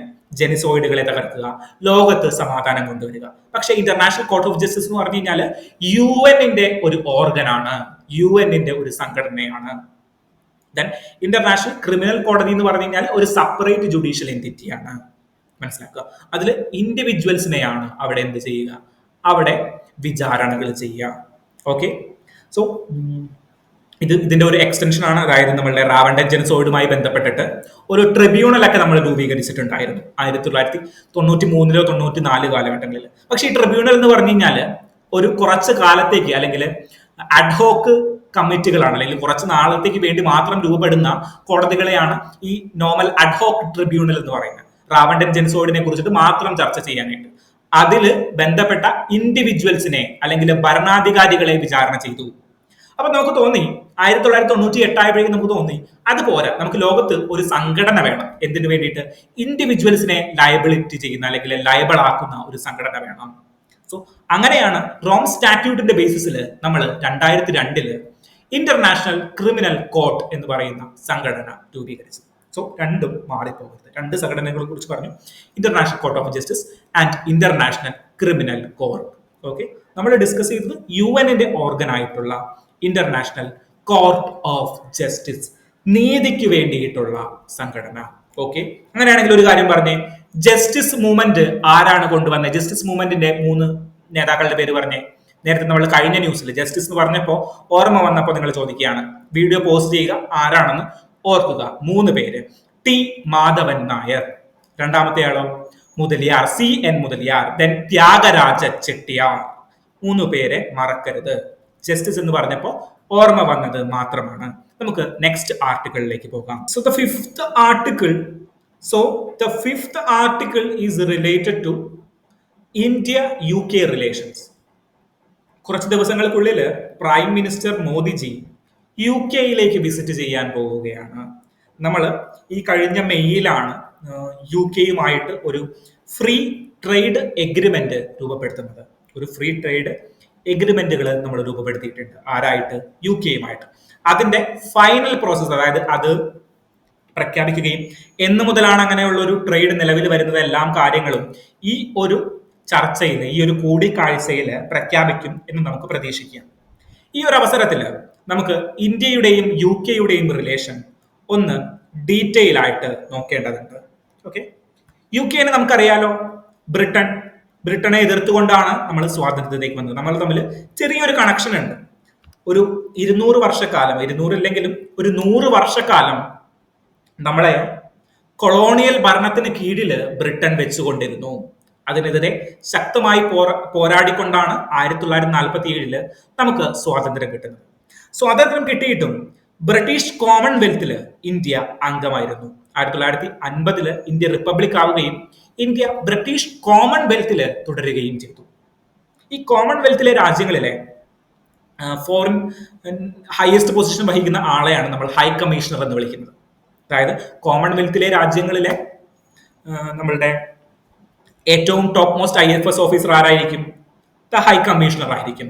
ഓക്കെ, അത് ഞാൻ കോമൺവെൽത്ത് എന്ന് ഓർത്തപ്പോൾ പറഞ്ഞെന്നുള്ളൂ. സോ നമ്മൾ കോമൺവെൽത്തിലെ അംഗമായിട്ട് മാറി എന്ന് മുതൽ 1947 മുതലേ നമ്മൾ കോമൺവെൽത്തിലെ അംഗമായിരുന്നു. ദെൻ 50 റിപ്പബ്ലിക് ആയപ്പോഴും നമ്മൾ കോമൺവെൽത്തിൽ തുടർന്നു. ഓക്കെ, ദെൻ പോസ്റ്റ് ഇൻഡിപെൻഡൻസ് പീരീഡില് 1947 ടു 1970 അല്ലെങ്കിൽ 80 കാലം വരെ വലിയ അടുപ്പമൊന്നും ഇന്ത്യയും UK-യും തമ്മിൽ ഉണ്ടായിരുന്നില്ല. കാരണം ഇന്ത്യ ആരുടെ പാർട്ടായിരുന്നു? കോൾഡ് വാറിൽ UK-യുടെ ഒപ്പം ചേർന്നു. അതായത് UK-യുടെ അലിയായിട്ട് അവിടെ നിന്നു. ഇന്ത്യ ചേരിചേരാ പ്രസ്ഥാനം രൂപപ്പെടുത്തി. ആരോടും സന്ധിയില്ല, ഞങ്ങൾ ഒറ്റയ്ക്ക് വളരും, ഞങ്ങൾ ഒരു പുതിയ ബൈപോളാർ വേൾഡ് രൂപീകരിക്കുവാനായിട്ട് ഇഷ്ടപ്പെടുന്നില്ല എന്ന് പറഞ്ഞുകൊണ്ട് മാറി നിന്നു. സോ അത് UK-യുമായിട്ടുള്ള ബന്ധത്തിന് അല്ലെങ്കിൽ വെസ്റ്റുമായിട്ടുള്ള ബന്ധത്തിന് ചില കോട്ടങ്ങൾ സംഭവിച്ചിട്ടുണ്ട്. നമുക്ക് റഷ്യയുമായിട്ട് കൂടുതൽ അടുപ്പമുണ്ടായിരുന്നു. റഷ്യ ഒരുപാട് കാര്യങ്ങളിൽ ഇൻവെസ്റ്റ് ചെയ്തിട്ടുണ്ടായിരുന്നു. ഈവൻ UK-യും ഇൻവെസ്റ്റ് ചെയ്തിട്ടുണ്ടായിരുന്നു കേട്ടോ, ഇല്ലാന്നൊന്നും പറയുന്നില്ല, ഇൻവെസ്റ്റ് ചെയ്തിട്ടുണ്ടായിരുന്നു. ദെൻ UK എവിടെ സപ്പോർട്ട് ചെയ്തു? ആരെ സപ്പോർട്ട് ചെയ്തു? UK നമ്മളുടെ പാകിസ്ഥാനെ സപ്പോർട്ട് ചെയ്തിട്ടുണ്ടായിരുന്നു. USA-യും ഇന്ത്യ പാകിസ്ഥാൻ വാറില് പാകിസ്ഥാനെ സപ്പോർട്ട് ചെയ്തിട്ടുണ്ടായിരുന്നു. ഇന്ത്യ ന്യൂക്ലിയർ ടെസ്റ്റ് നടത്തിയപ്പോൾ UK എന്ത് പറഞ്ഞു? അത് നടത്തരുതായിരുന്നു എന്നുള്ളൊരു ആശയം പോലും നമ്മളോട് പറഞ്ഞിട്ടുണ്ടായിരുന്നു. ദെൻ 1990 ശേഷമാണ് ഇന്ത്യയും UK-യും തമ്മിലുള്ള റിലേഷനുകൾ എന്ത് ചെയ്യുന്നത്? ഇന്ത്യയും UK-യും റിലേഷനുകൾ തമ്മിലുള്ള ബന്ധം കൂടുതൽ വികസിതമാകുന്നത്. ഓക്കെ, കോൾഡ് വാറിന് ശേഷമാണ്. ദെൻ ആദ്യമായിട്ട് നമ്മൾക്കിടയിൽ ഇന്ത്യക്കും UK-ക്കും ഇടയിൽ ഒരു സ്ട്രാറ്റജിക് പാർട്ട്ണർഷിപ്പ് രൂപപ്പെടുന്നത് 2004 ആദ്യമായിട്ട് ഇന്ത്യയും UK-യും തമ്മിൽ ഒരു സ്ട്രാറ്റജിക് പാർട്ട്ണർഷിപ്പ് രൂപപ്പെടുന്നത് 2004. എന്താണ് ഈ സ്ട്രാറ്റജിക് പാർട്ട്ണർഷിപ്പ് എന്ന് പറഞ്ഞു കഴിഞ്ഞാൽ? പേരിൽ തന്നെയുണ്ട്, സ്ട്രാറ്റജിക് ആയിട്ടുള്ള ഏരിയാസിൽ നമ്മൾ ഒരുമിച്ച് പ്രവർത്തിക്കും. അത് ടെക്നോളജിയുടെ കാര്യത്തിലായിരിക്കാം, എക്കോണമിയുടെ കാര്യത്തിലായിരിക്കാം, ദെൻ ഡിഫൻസിന്റെ കാര്യത്തിലായിരിക്കാം, ന്യൂക്ലിയർ എനർജി ഞാൻ പറഞ്ഞു, ദെൻ എഡ്യൂക്കേഷൻ, കൾച്ചർ, അങ്ങനെയുള്ള 8 മുതൽ 10 വരെയുള്ള പല പല കാര്യങ്ങളുണ്ട്. ഇവിടെയെല്ലാം നമ്മൾ ഒരുമിച്ച് പ്രവർത്തിക്കും. എന്തൊക്കെയാണ്? എക്കോണമി ഉണ്ട്, ഡിഫൻസ് ആൻഡ് സെക്യൂരിറ്റി ഉണ്ട്, എഡ്യൂക്കേഷൻ ഉണ്ട്, വേറെ എന്താ, ഹെൽത്ത് ഉണ്ട്, then cultural diaspora and soft പവേഴ്സിനെ നമ്മൾ യൂട്ടിലൈസ് ചെയ്യും. അങ്ങനെയുള്ള കാര്യങ്ങളിൽ നമ്മൾ എന്ത് ചെയ്യും? ഒരുമിച്ച് പ്രവർത്തിക്കും. ഇതാണ് നമ്മളൊരു സ്ട്രാറ്റജിക് പാർട്ണർഷിപ്പ് എന്ന് പറഞ്ഞു കഴിഞ്ഞാൽ. ഓക്കെ, ചില കൺട്രികളുമായിട്ട് നമുക്ക് എന്തുണ്ട്? ഡിഫൻസ് പാർട്ണർഷിപ്പ് ഉണ്ട്. അവരുടെ ചില ഡിഫൻസ് എക്യുപ്മെന്റുകൾ നമ്മൾ വാങ്ങും. ഓക്കെ, ദെൻ ചില കൺട്രീസുമായിട്ട് നമുക്ക് ഫ്രീ ട്രേഡ് എഗ്രിമെന്റ് ഉണ്ട്. ചില കൺട്രീസുമായിട്ട് നമുക്ക് എന്തുണ്ട്? സ്ട്രാറ്റജിക് പാർട്ണർഷിപ്പുകൾ ഉണ്ട്. സ്ട്രാറ്റജിക് പാർട്ണർഷിപ്പ് എന്ന് പറഞ്ഞു കഴിഞ്ഞാൽ ഡിഫൻസ് മാത്രമല്ല, കുറച്ചും കൂടി വലുതാണത്. എന്തൊക്കെ ഇൻക്ലൂഡഡ് ആയിട്ടുണ്ടാവും? Economy, health, education, then culture, ഇന്ത്യയുടെ ഡയസ്പോറ, അങ്ങനെയുള്ള എല്ലാ കാര്യങ്ങളും, സോഫ്റ്റ് പവേഴ്സ് യൂട്ടിലൈസ് ചെയ്യും. അങ്ങനെയുള്ള എല്ലാ കാര്യങ്ങളും നമ്മൾ എന്ത് ചെയ്യും? ഈ സ്ട്രാറ്റജിക് പാർട്ണർഷിപ്പിൽ ഇൻക്ലൂഡഡ് ആയിരിക്കും. അപ്പോൾ ഇന്ത്യ UK-യുമായിട്ട് സ്ട്രാറ്റജിക് പാർട്ണർഷിപ്പ് ഒപ്പുവെക്കുന്നത് എന്നാണ്? 2004. ദെൻ ആ ബന്ധം തുടർന്നു. പല കാര്യങ്ങളിലും നമ്മൾ എന്ത് ചെയ്തു? പല കാര്യങ്ങളിലും നമ്മൾ കണക്ഷൻസ് വർദ്ധിപ്പിച്ചുകൊണ്ടിരുന്നു. 2021 ഇന്ത്യക്ക് വേണ്ടിയിട്ട് ഇന്ത്യ ഒരു സ്ട്രാറ്റജിക് പാർട്ണർ ആയ പോരാ, കുറച്ചും കൂടി ഒരു കോംപ്രഹെൻസീവ് സ്ട്രാറ്റജിക് പാർട്ണർ ആകണം എന്നുള്ളൊരു ഒബ്ജക്റ്റീവ് മുന്നോട്ട് വന്നത് 2021 ഇങ്ങനെ ഒരു ഒബ്ജക്റ്റീവ് വന്നത്. 2021 കുറച്ച് നാൾ മുന്നേ ഇന്ത്യ സ്ട്രാറ്റജിക് പാർട്ണർഷിപ്പിൽ നിന്ന് ഒരു കോംപ്രഹെൻസീവ് സ്ട്രാറ്റജിക് പാർട്ണർഷിപ്പിലേക്ക് വളർന്നു. അതായത് ഇന്ത്യക്ക് ഒരു റോഡ് മാപ്പ് ഉണ്ട്. ഇന്ത്യയുടെയും UK-യുടെയും പാർട്ണർഷിപ്പ് ഒരു കോംപ്രഹെൻസീവിലേക്ക് വളർത്തണമെങ്കിൽ 2030 മാത്രമേ സാധ്യതയാകുകയുള്ളൂ എന്നൊരു ഒബ്ജക്റ്റീവ് ഇന്ത്യക്കുണ്ട്. അതിന്റെ ഭാഗമായിട്ടാണ് നമ്മൾ UK-യുമായിട്ട്, ഇംഗ്ലണ്ടുമായിട്ട് ഫ്രീ ട്രേഡ് എഗ്രിമെന്റ് സൈൻ ചെയ്യുന്നത്. എന്താണ് ഈ ഫ്രീ ട്രേഡ് എഗ്രിമെന്റ് എന്ന് പറഞ്ഞു കഴിഞ്ഞാൽ? ഫ്രീ ട്രേഡ് എഗ്രിമെന്റ് എന്ന് പറഞ്ഞു കഴിഞ്ഞാൽ അതും ഒരു പാർട്ട്ണർഷിപ്പ് തന്നെയാണ്. പേര് സൂചിപ്പിക്കുന്നത് പോലെ തന്നെ പല പ്രൊഡക്റ്റുകൾക്കും താരിഫുകൾ സീറോ ആയിരിക്കും. ഈവൻ 99% ഓഫ് ദ പ്രൊഡക്റ്റിനും സീറോ ടാരിഫ് ആയിരിക്കും, എക്സ്പോർട്ട് ചെയ്യാനായിട്ടും ഇമ്പോർട്ട് ചെയ്യാനായിട്ടും. ചില പെർട്ടിക്കുലർ കേസുകളിൽ മാത്രം, അതായത് അവരുടെ ചില റെസ്ട്രിക്റ്റീവ് ഏരിയാസിൽ മാത്രമായിരിക്കും റെസ്ട്രിക്ഷനുകൾ ഉണ്ടാവുക, അല്ലെങ്കിൽ കൺസ്ട്രെയിനുകൾ ഉണ്ടാവുക. ഇതിനെയാണ് ഫ്രീ ട്രേഡ് എഗ്രിമെന്റുകൾ എന്ന് പറഞ്ഞു കഴിഞ്ഞാൽ. ഓൾമോസ്റ്റ് 90% ഉള്ള കാര്യങ്ങളും ഫ്രീ ട്രേഡ് ആയിരിക്കും. ദെൻ ചില ഏരിയാസിൽ മാത്രമായിരിക്കും ചില ടാരിഫുകളും ചില റെസ്ട്രിക്ഷനുകളും ഉണ്ടാവുക. ഓക്കെ, സോ 2000 മുതൽ 2020 വരെയുള്ള കാലഘട്ടം നോക്കുകയാണെങ്കിൽ ഇന്ത്യയും UK തമ്മിലുള്ള ട്രേഡ് ഒരുപാട് വളർന്നു. ഈവൻ 3.9% നിന്ന് 7% to 8% ഇന്ത്യയുടെ എന്ത് വളർന്നു? ഇന്ത്യ UK ട്രേഡ് വളർന്നു. ഇന്ത്യ UK-യുടെ 12th ലാർജസ്റ്റ്, 12ാമത്തെ ലാർജസ്റ്റ് ട്രേഡിംഗ് പാർട്ട്ണറാണ് UK എന്ന് പറയുന്നത്. ഇന്ത്യയുടെ 12th ലാർജസ്റ്റ് ട്രേഡിംഗ് പാർട്ട്ണറാണ്. ഇന്ത്യയുടെ ഫോറിൻ ഡയറക്റ്റ് ഇൻവെസ്റ്റ്മെന്റുകളിൽ രണ്ടാമതായിട്ട് വരുന്നത്, ഏറ്റവും കൂടുതൽ ഇൻവെസ്റ്റ് ചെയ്യുന്ന രാജ്യം ഏതാണ്? ഫ്രാൻസ് ആയിരിക്കണം. രണ്ടാമതായിട്ട് വരുന്നത് ആരാണ്? UK ആണ് ഏറ്റവും കൂടുതൽ ഫോറിൻ ഡയറക്റ്റ് ഇൻവെസ്റ്റ്മെന്റുകൾ കൊണ്ടുവരുന്നത്. ഓക്കെ, സോ UK ഇന്ത്യക്ക് ഇമ്പോർട്ടൻസ് ആണ്. ദെൻ നമ്മൾ എഡ്യൂക്കേഷന്റെ കാര്യത്തിൽ നമുക്കൊരു വലിയൊരു ഡയസ്പോറ എവിടെയുണ്ട്? നമ്മളുടെ UK-യിലുണ്ട്. സോ അതിന് വേണ്ടിയിട്ട് നമുക്ക് സോഫ്റ്റ് പവേഴ്സ് ആയിട്ട് കൾച്ചറൽ പവേഴ്സ് നമ്മൾ യൂട്ടിലൈസ് ചെയ്യുന്നുണ്ട്. എഡ്യൂക്കേഷന് വേണ്ടിയിട്ട് നമ്മൾ എന്തൊക്കെ യൂട്ടിലൈസ് ചെയ്യുന്നുണ്ട്? UK India educational and research initiative നമ്മൾ ഇംപ്ലിമെന്റ് ചെയ്യുന്നുണ്ട്. UK-യിലെ യൂണിവേഴ്സിറ്റികളിൽ ഇന്ത്യയിലേക്ക് വരുവാനും ഇന്ത്യയിൽ പ്രവർത്തിക്കുവാനായിട്ടുമുള്ള അധികാരങ്ങൾ കൊടുക്കുന്നുണ്ട്. ദെൻ ഇന്ത്യൻ യൂണിവേഴ്സിറ്റികൾക്ക് ബ്രിട്ടീഷ് യൂണിവേഴ്സിറ്റികളുമായിട്ട് കമ്പൈൻ ചെയ്ത് പ്രവർത്തിക്കുവാനായിട്ടുള്ള അധികാരങ്ങൾ നമ്മൾ കൊടുക്കുന്നുണ്ട്. ദെൻ 2018-19 ആണെന്ന് തോന്നുന്നു 100-ലധികം വിസകൾ അധികം നമ്മൾ സ്റ്റാമ്പ് ചെയ്ത് കൊടുക്കുന്നുണ്ട്. ആര്? UK നമുക്ക് സ്റ്റാമ്പ് ചെയ്ത് തരുന്നുണ്ട്. അതിന് വേണ്ടിയിട്ട് നമ്മളൊരു പാർട്ണർഷിപ്പ് ക്രിയേറ്റ് ചെയ്തിട്ടുണ്ടായിരുന്നു. ദെൻ അതുകൂടാണ്ട് നമ്മൾ എന്തൊക്കെയാണ്? COVID-19 കാലത്ത് എന്ത് ചെയ്തു? COVID-19 കാലത്ത് നമ്മൾ വാക്സിനുകൾ ഉത്പാദിപ്പിക്കാനായിട്ട് സഹകരിച്ചുകൊണ്ട് പാർട്ണർഷിപ്പിൽ വാക്സിനുകൾ ഉത്പാദിപ്പിക്കുവാനായിട്ടും വാക്സിനുകൾ കയറ്റി അയക്കുവാനായിട്ടുമുള്ള ഇനീഷ്യേറ്റീവുകൾ നമ്മൾ ക്രിയേറ്റ് ചെയ്തു. ദെൻ റിസർച്ചിന് വേണ്ടിയിട്ടും ഡിജിറ്റൽ ഹെൽത്തിന് വേണ്ടിയിട്ടുമുള്ള ഇനീഷ്യേറ്റീവുകൾ നമ്മൾ ചെയ്തു. ഓക്കെ, നമ്മളിപ്പോൾ ഇവിടെ മനസ്സിലാക്കേണ്ട ഒരു കാര്യം എന്താണ്? 2003-ലാണ് 2004-ലാണ് നമ്മൾ ഒരു സ്ട്രാറ്റജിക് പാർട്ണർഷിപ്പ് ഇൻക്ലൂഡ് ചെയ്തത്. 2021 നമ്മൾ അത് ഒരു കോംപ്രഹെൻസീവ് സ്ട്രാറ്റജിക് പാർട്ണർഷിപ്പിലേക്ക് വേണ്ടിയിട്ട് ഉയർത്താനായിട്ടുള്ള കാര്യങ്ങൾ ചെയ്തു. 2030 ആകുമ്പോഴേക്കും അതൊരു കോംപ്രഹെൻസീവ് സ്ട്രാറ്റജിക് പാർട്ണർഷിപ്പിലേക്ക് ഉയരും. ഓക്കെ, പിന്നെ നമ്മൾ എന്താ നോക്കിയത്? പിന്നെ ഫ്രീ ട്രേഡ് എഗ്രിമെന്റ് എന്താണെന്ന് നോക്കി. അത് ഇന്ത്യയുമായിട്ട് 16ാമത്തെ രാജ്യമാണ് ഇന്ത്യയുമായിട്ട് ഫ്രീ ട്രേഡ് എഗ്രിമെന്റ് ഒപ്പിടുന്ന ഒരു രാജ്യം അല്ലെങ്കിൽ ഒരു ഇന്റർനാഷണൽ ഓർഗനൈസേഷൻ. നമ്മളിപ്പോ ASEAN ആയിട്ട്, association of south east Asian നേഷൻസുമായിട്ട് നമുക്കൊരു ഫ്രീ ട്രേഡ് എഗ്രിമെന്റ് ഉണ്ട്.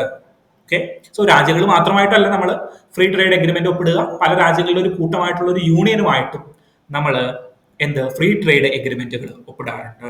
ഓക്കെ, ദെൻ എക്കോണമിയിൽ ഡിഫൻസിൽ ഇമ്പോർട്ടന്റ് ആയിട്ടുള്ള ഒരു എഗ്രിമെന്റ് നമ്മൾ 2015 സൈൻ ചെയ്തു, which is defence and international security partnership.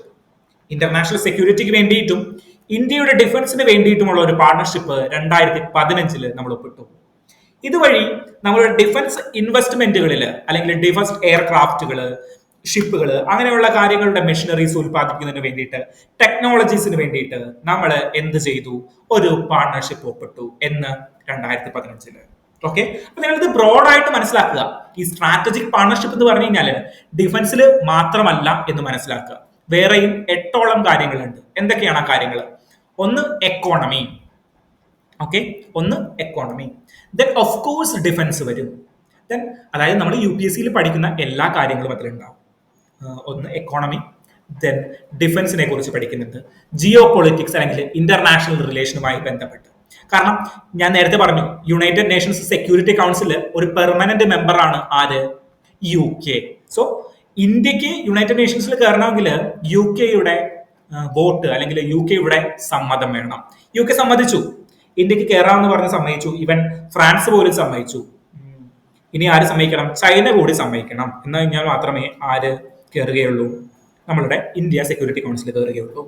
Okay, ഇതൊക്കെയാണ് ഇതിന്റെ ഡീറ്റെയിൽസ് എന്ന് പറഞ്ഞു കഴിഞ്ഞാൽ. ഞാനൊന്നും ഇന്ത്യ UK റിലേഷനിലൊന്നും വിട്ടുപോയിട്ടില്ല എന്ന് വിചാരിക്കുന്നു. 2003 മുതലുള്ള കാര്യം പറഞ്ഞു. 2003 മുതലാണ് നമ്മൾ മെയിൻസ് ആൻസർ റൈറ്റുകൾ എഴുതുമ്പോൾ ഏറ്റവും ഇമ്പോർട്ടന്റ് ആയിട്ട് മെയിൻസ് ആൻസർ റൈറ്റുകളിൽ വരേണ്ടത്. ഒന്നാമത്തേതാണ് strategic partnership 2003. Then comprehensive strategic partnership 2021. 2025 free trade agreement. Then ഒരു ആക്ഷൻ പ്ലാൻ ഉണ്ട് 2030 ഒരു കോംപ്രഹെൻസീവ് സ്ട്രാറ്റജിക് പാർട്ണർഷിപ്പിലേക്കുള്ള ഒരു ആക്ഷൻ പ്ലാൻ കൂടിയുണ്ട്. ഡിഫൻസ് ഇമ്പോർട്ടന്റ് ആണ്, ഹെൽത്ത് കെയർ ഇമ്പോർട്ടന്റ് ആണ്. ഹെൽത്ത് കെയറിൽ ഒരു കാര്യം വിട്ടുപോയിട്ടുണ്ട് പറയാനായിട്ട്. ഏതാണ്? നേഴ്സുമാരുടെ കാര്യം. ഏറ്റവും കൂടുതൽ നേഴ്സുമാർ പണിയെടുക്കുന്നത് എവിടെയാണ്? UK നമ്മളിലേക്ക് ആരെങ്കിലും, നമ്മൾക്ക് അറിയാവുന്ന ഏതെങ്കിലും ഒരു നേഴ്സ് UK വർക്ക് ചെയ്യുന്നുണ്ടാവും. സോ ഒരുപാട് ഹ്യൂമൻ റിസോഴ്സസുകളെ പരസ്പരം കൈമാറാനായിട്ട് ഇന്ത്യയും UK തയ്യാറാവുന്നുണ്ട്. മനസ്സിലായോ? സോ ഇപ്പൊ കറന്റ് ചില പ്രശ്നങ്ങളും അവിടെ നേരിടുന്നുണ്ട്. കാരണം എന്താണ്? ഒരുപാട് മൈഗ്രൻസിന്റെ പ്രോബ്ലംസ് റിലേറ്റഡ് ആയിട്ട് പ്രശ്നങ്ങൾ അവിടെ നേരിടുന്നുണ്ട്. കൾച്ചറൽ ത്രെട്ടുകൾ അവരുടെ രാജ്യത്തുള്ള സാധാരണ നേറ്റീവ്സ് ഉണ്ടാകുന്നുണ്ട് എന്ന് പറഞ്ഞിട്ട് go back to your homeland എന്ന് പറഞ്ഞൊരു പ്രസ്ഥാനം പോലും അവിടെ ഉണ്ടാക്കി വരുന്നുണ്ട് എന്നുള്ള വാർത്തകൾ നമ്മൾ പലപ്പോഴും കേൾക്കുന്നുണ്ട്. ഓക്കെ, സോ ഇങ്ങനെയുള്ള പ്രശ്നങ്ങൾ ഉണ്ടെങ്കിലും ഒരു ഗുഡ് പാർട്ട്ണറാണ് ഇന്ത്യയും UK. ഓക്കെ, ഇതാണ് അപ്പൊ നമ്മളുടെ ഡീറ്റെയിൽ ആയിട്ടുള്ള ആർട്ടിക്കിൾ.